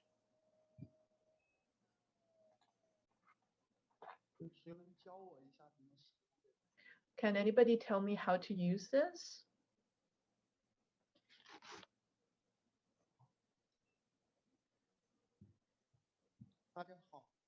Okay, good morning, good evening. Today I will briefly talk about the Sdx Joint Publishing Company's work in the new media age, our exploration of new forms of reading. Over the past years, professional educational publishing has presented a very clear trend of digitization, using digital data sets, educational platforms, and online learning platforms have increasingly shifted to the provider digital resources, bridging the gap between the production of knowledge and the users. But in humanities and social sciences, as well as in non-professional reading sector, this trend still needs to be further defined. In each era, we see different forms of communication, and the knowledge accumulated over the past years in humanities and social sciences will also need to be communicated in more innovative ways using new technologies. We have seen, for example, in China, the business model of Himalaya, which is a payment model that present digital resources for general readers. Sdx Joint Publishing Company has also noticed this new and emerging business model, but we have identified several challenges or problems. First problem in the knowledge service business model is that a lot of low-end contents are prevalent in the internet. even in the new model of a knowledge service, this low-end knowledge still exists, low-quality content still exists. The second is that knowledge service usually is developed under the name of, easing your anxiety, but actually it has deliberately created more user. Is that a knowledge service, traditional knowledge service, has knowledge to more entertainment-based contents and fragmented contents. A fourth challenge is the lack of diversity in contents and copying. But Sdx Joint Publishing Company, we firmly believe in the value of effective reading and more in-depth reading. 有价值、更有深度的阅读尝试。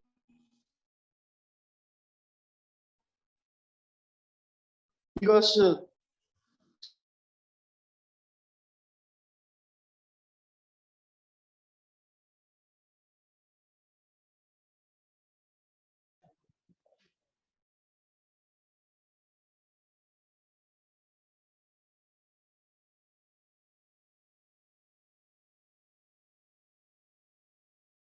，interpreter cannot hear. Okay, now. So we have all kinds of resources that we can use digital means to create more effective reading resources. And we have tried to portray the users in terms of their needs. What do they need? And then try to develop contents in a more customized approach to readers using online approaches to bring together the generation, the creation of contents and the needs of the users. So based on user needs, we will also produce new titles. That is like a new ecosystem formed with big data at its center.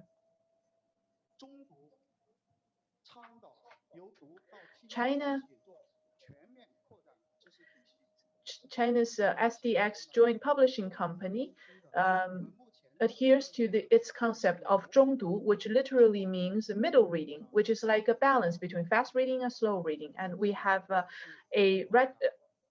more than 1 million paid users and active readership in each month accumulated to over 500,000. So using this kind of systems, we try to orient to more meaningful reading in this new media age. And the main parts of its contents focus on the resources we have accumulated at Sdx in humanities and social fields. In this area, we have also collaborated with other publishers in terms of the publications they have published. And the Sdx Live Journal, over the past 2 decades, we have recorded China's social realities, and this content is also available in this 中读 system. It's not just merely listening to books. Sdx 中读, at the end of the day, hopes to cultivate a sense of in-depth reading that really shows the meaning of reading to the general public. The application of 中读 is always in line with the general style of Sdx. We do not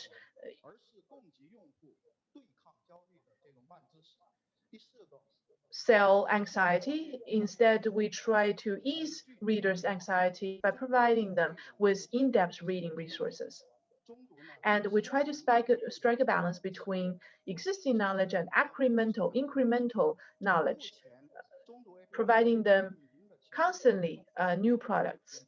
And from what we have already seen, we can see our readers have given us very positive feedback and response.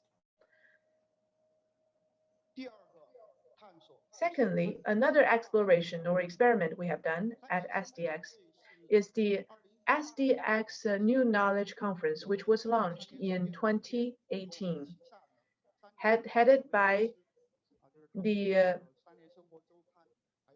flagships of Sdx, as well as the Zhonghua application that I just introduced to you. So it's like a collaboration among different affiliated units of Sdx with an aim to promote in-depth reading and the popularization of research. So we would like to build this platform that bridges the gap between academics and the general public so that they can learn from each other, they can communicate, and they can share insights. And this kind of platform will present new knowledge in sciences, in humanities and social sciences and arts, sharing new concepts, new methods. So we have already held 3 conferences with this theme, discussing the latest and emerging topics of these different fields. The most recent, the latest conference focuses on AI and can human beings live together with AI. So with that theme, under that theme, we have invited philosophers, archaeologists, and technologists, scientists, and the general public to jointly discuss and share their insights. This event was broadcast live, and more than 100,000 people have seen this event online. We don't want to just make it a one-off event. This event should be made into a institutionalized event that builds on new business models and contents. So we would like to kind of draw this attention from the general public constantly and build this platform between academics and the general public for the future. This is the picture of the latest event. Publishing should open itself even wider. And under new technologies, the traditional modes of publishing are increasingly incorporated into the development of new technologies so that we can bring the scholars and the general public closer to each other. Reading will always need to rely on the best contents. This will never change. Thank you.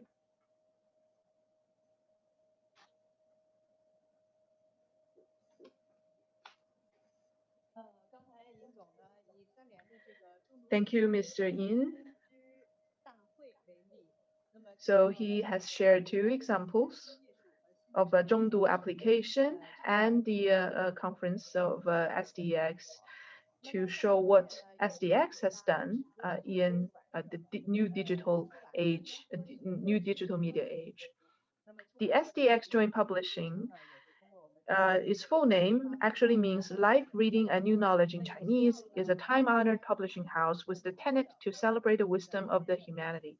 It has a high reputation as a humanities and social sciences publisher, and we hope more global libraries can put Sdx books on their shelves in future. Thank you very much, Mr. Yin. And now I would like to present a video speech made by Madame Rebecca Herman, founder and CEO of Bolinda with Chinese subtitles. Hi, everybody. My name is Rebecca Herman, and I'm the founder of BorrowBox, your library in one app. Today, I'm here to talk to you a little bit about our company and also BorrowBox and how we're really looking forward to representing your range of product. It's wonderful to be here at the 2nd annual CPG Book Fest. First, what I would like to do is take you through a small presentation about our company and then our products and services. Belinda Borrowbox, we're here to make books come alive for everybody, anywhere and everywhere. Belinda Borrowbox is a world-leading audiobook and technology company. We publish the greatest books you'll ever hear. We are entrepreneurial by nature, and our mission is to serve the world and inspire people to live their best lives through the power of storytelling. The audiobook category, which is where we got our start, is our absolute sweet spot and one of the original reasons why we created Borrowbox in the first place. As well as publishers, we are also global industry innovators, and our groundbreaking Borrowbox app technology reflects that. At Belinda Borrowbox, we work globally. We're headquartered in both Melbourne, Australia, and Newbury in the United Kingdom, but we work throughout the world. Belinda Borrowbox brings the greatest authors, books, and ideas to the ears and minds of people everywhere, every day. We have a number of different products that we create within our business, and what that enables people to do is consume stories in all ways and in all places. We've come a long way since we first recorded our first audiobook 30 years ago, and now we are really acknowledged as leaders in the market. But more than that, we've helped shape whole new channels with products that readers and libraries, and most of all, publishers know and love. Our first love obviously was Belinda Audio. I founded the Belinda Audio company over 30 years ago, and we publish and create the best audiobooks in the world. Audiobooks obviously enable people to listen to books anywhere and everywhere. And as well as our own original content, Belinda represents some of the world's most prestigious and respected publishers, offering our wonderful customers titles that no one else can.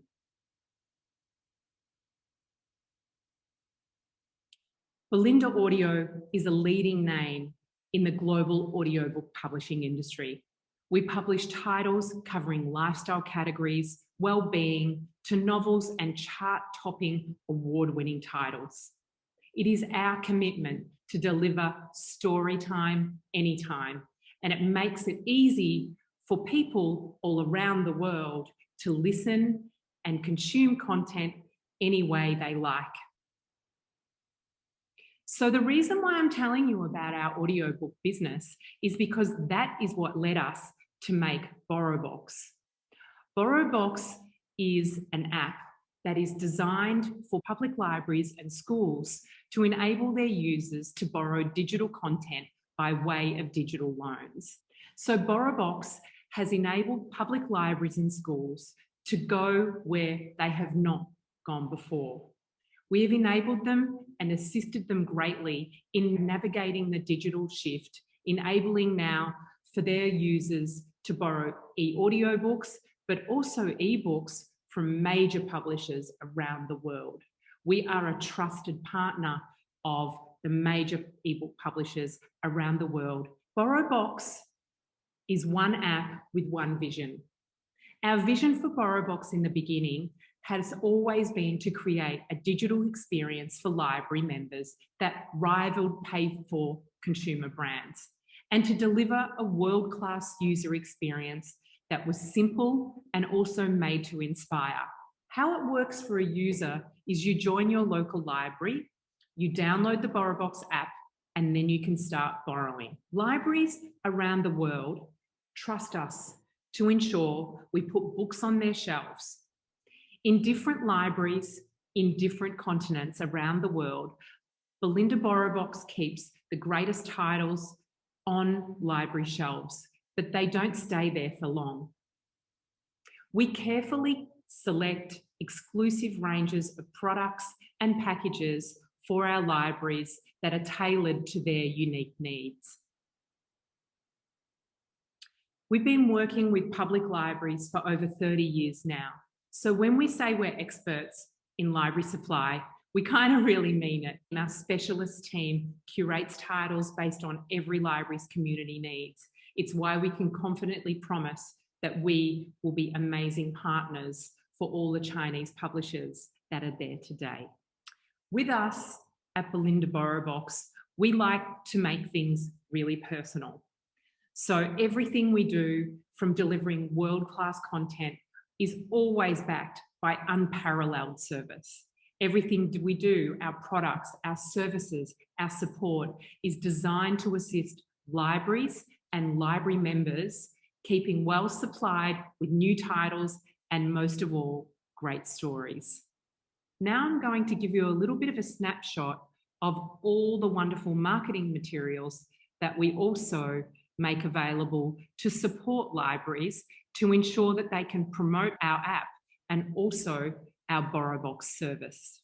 I don't know if I mentioned this before, but we've got an unrivaled 4.5 five-star rating on the App Store since inception. Our app, like I mentioned, is designed and developed by library market experts, and Borrowbox is the #1 ebook and audiobook solution throughout the British Commonwealth. We are content curators and publishing experts. And so we approach distributing our ebooks from all of our trusted partners with an insider's perspective. We pride ourselves on our ability to generate sales across your entire catalogue. We also sell backlist titles with the same passion and priority as we do new titles. To assist libraries going to market with our range of product, we also like to provide them with bold marketing campaigns and materials to help promote publishers into sales territories. We have these beautiful swing tags that library customer service people can use. We also provide social media tiles, charts, posters, bookmarks, you name it. We make sure that the library is best equipped to promote their digital service. I would like to say thank you for having me here today. We very much look forward to working with you and bringing your range of ebooks to a wider global audience. We will be your trusted partner, and we do look forward to working with you. 好，刚才通过 Rebecca 分享的这个 Just now we saw a wonderful video shared by Madam Rebecca Herman, and we have a brief understanding of Belinda. According to my understanding, Belinda has recently reached a cooperation agreement with CMPIEC to bring more Chinese titles to readers in Commonwealth countries. So next, I would like to give the floor to Madam Lin Li, Vice President of CMPIEC, the presenter of today's event. She will talk about CMPIEC's explorations and practices in the field of digital humanities.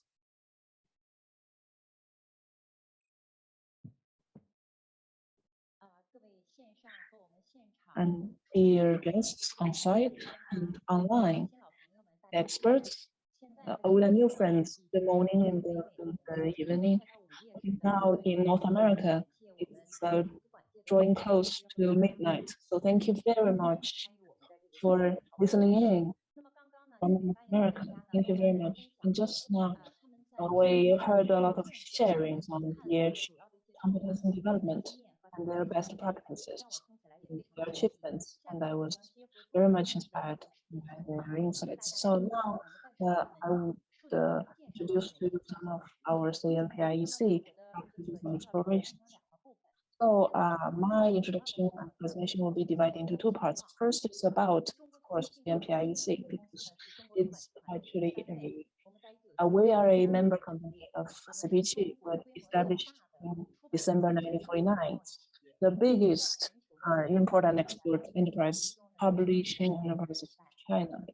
There are 45 branches across the country, 26 are overseas. Every year, we are working with more than 11,000 publishers from 110 countries and regions. We import over 200,000 titles and export over 400,000 titles. Our market share is over 60%. And we also serve more than 10,000 universities, research institutions, libraries from 170 countries and regions. So we can see from this diagram that our import publication market share has exceeded 60%. However, our professional publication takes up more than 86% of the total.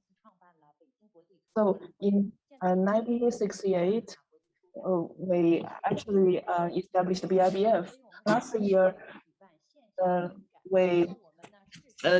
was the first time we didn't open the offline BIBF because of the pandemic, and that our online BIBF was participated by global partners as well. So we have established as a brand event that connects our upstream and downstream customers. So now we are providing services of our we also establish a special library supply booth at the BIBF. And today, because of pandemic, many of our overseas partners could not be here with us in Beijing. However, we can continue to set up the cloud or online booth of ours to provide services to our customers. And now you can see some of our partners and colleagues. So you can see many of them are professional publishers. So apart from BIBF, we also participating important and major annual conferences in the global community, like AIS. So this year, I think it's the first time AIS has this online session. We joined with Bashu Press Company and the Shanghai Scientific and Technology Literature Press and Guangling Publishing House. We present our exhibitions in 3 days, and we have received 467 views and acclamations. And also, we also organized the participation of Chinese publishers in ALA annual conference. And our group actually included 11 institutions, including the Chinese Encyclopedia Press and Huangshan Press Conference. Our online booths have been viewed or visited for 1,121 visits from our customers. And also for Sino Culture Press, we have this online lottery program. And those who have won the lottery have been awarded the 600 Years of Forbidden City, written by Mr. Yan Chongnian. And actually, it was highly acclaimed by the overseas and global readers. And some of our readers, like our winners, they said that they love to come to China and understand more about Chinese history. So now let's talk about this print on demand or POA, because this is actually one of the very important link in our import and export industrial chain. And in Shunyi, we have this large factory of POD. So you can see we have 3 major features. First is that we have this one book, one barcode, and you can actually designate one barcode to a single book so that we can better protect its IPR. And also, we can print a la carte. If you just know one copy, of course we can make it. So it's actually, we can deal with this kind of under stock or out of stock problem of professional books. Also, we also cooperate with Ingram from Germany so that our POD services can cover more than 100 countries and regions across the world. So we can provide both print and electronic versions of the titles. Now we are talking about the innovations on our products and services. About the platform building, more and more experts from libraries and the publishing houses know about our e-reading platform. Just now, my colleague mentioned in her PPT that digital literature does not just mean just one ebook. It means a database or a service platform that can offer services or a database of multiple or a lot of large volume of ebooks. So on our e-reading platform, we have more than 1 million titles, which covers more than 100 languages.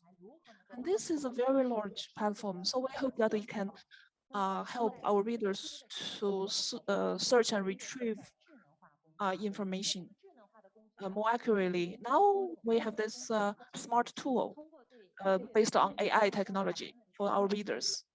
So you can actually, we actually analyze our data from 6 categories and 11 modules. We're based on these modules. So you can have the smart retrieval of information. We can provide the professional service to professional readers so that they can search for and retrieve information in a more accurate way for their research. The second is the China electronic publication platform. So this platform is very familiar to you all, I think. And it has special features like EDI, order, transmission, and settlement. And also it's for print and electronic titles as well. We also have this special overseas cloud services. Just now, Martin also mentioned that we have CPR, we have this our special data processing and selection services. On this platform, we have this personalized mark databases. We can personalize the mark data to them. So we should respond to the acclamation of Martin. We can show you some of the presentations of our standard metadata, and they are based on Mark 21 format. So it's very professional and very authentic. And just now, Mr. Gu mentioned that the commercial press will also strengthen their work in metadata processing. So we hope that we can also provide the services to CP as well. We also want to serve all the companies of CPG. And now, the second part of our exploration and practice is our productions. First is the China literature, China Academic Library. The resources are from the publishing houses of Zhonghua press and commercial press. About 5,000 titles or professional research sources are from them. We also have this dynamic tracking system of the new titles published by the professional publishing houses. And the second one is the China Big Set Table of Contents. It's a bibliographic database. This database is targeted to the academic scholars and the professionals so that they can actually retrieve and search the big set of books on the internet. Now we have more than 1,400 kinds of table of contents or catalogs in this database. It has a huge value to the libraries. For example, it's a kind of one-stop solution to the needs or demands of the libraries to a big set of books. So it's kind of, it fills the gap of literature retrieval and discovery.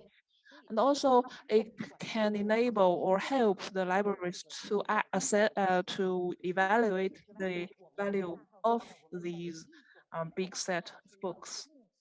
And besides, all the table of contents and catalogs have their own permanent and their individual links, so that the researchers can click on them anytime and to manage their own catalog, so that the cost of their cataloging can be lowered, can save them the energy. So more than 65 Chinese and global libraries are using our platform, like Harvard. So the third one is about our innovative services, and especially our MARC data services, because it's the CNPIEC's flagship services. Since 20 years ago, we started to provide MARC services to our global customers. So we have a group of very professional experts who have very good experience, and we're providing constant data support to dozens of libraries in the world, like the Library of Congress. And in the digital era, we are also updating our services. For example, apart from the print versions of titles, we can also provide the MARC data of our ebooks.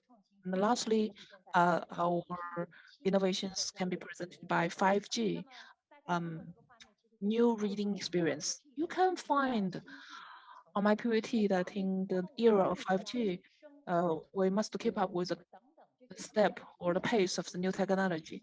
Now we are incorporating and storing the text, the audio and video, and VR or augmented or AR into the same a whole experience of a immersive reading experience for the readers. So it's a new and a next generation reading for the public. So this is actually the cloud sea, the picture of the cloud sea of Huashan painted, Huashan Mountain painted by Zhang Daqian. It's in the collection of Rongbao J Publishing House. So from with the help of 5G technology and AR and VR, you can see this picture, this painting has become an interactive one.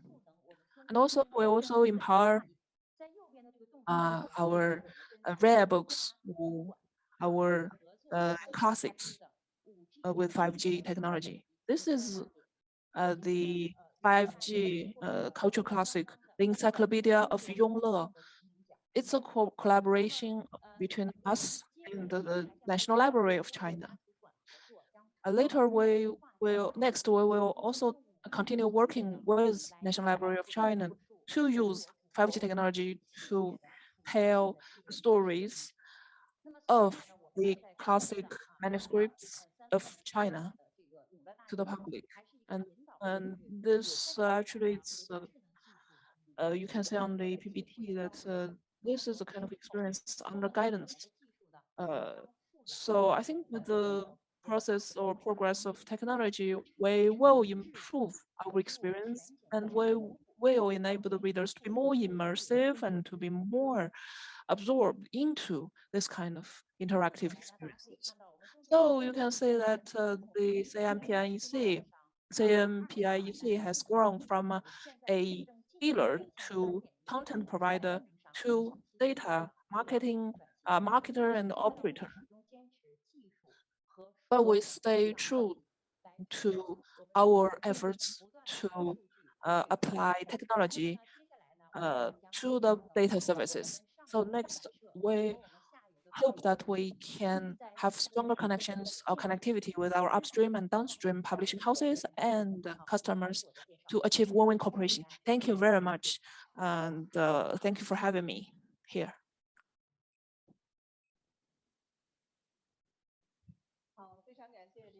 Thank you very much, Madam Lin, for giving us such a comprehensive introduction of CMPIEC, and thank you very much for all our speakers' input. I hope that our discussion can be inspirational to us all.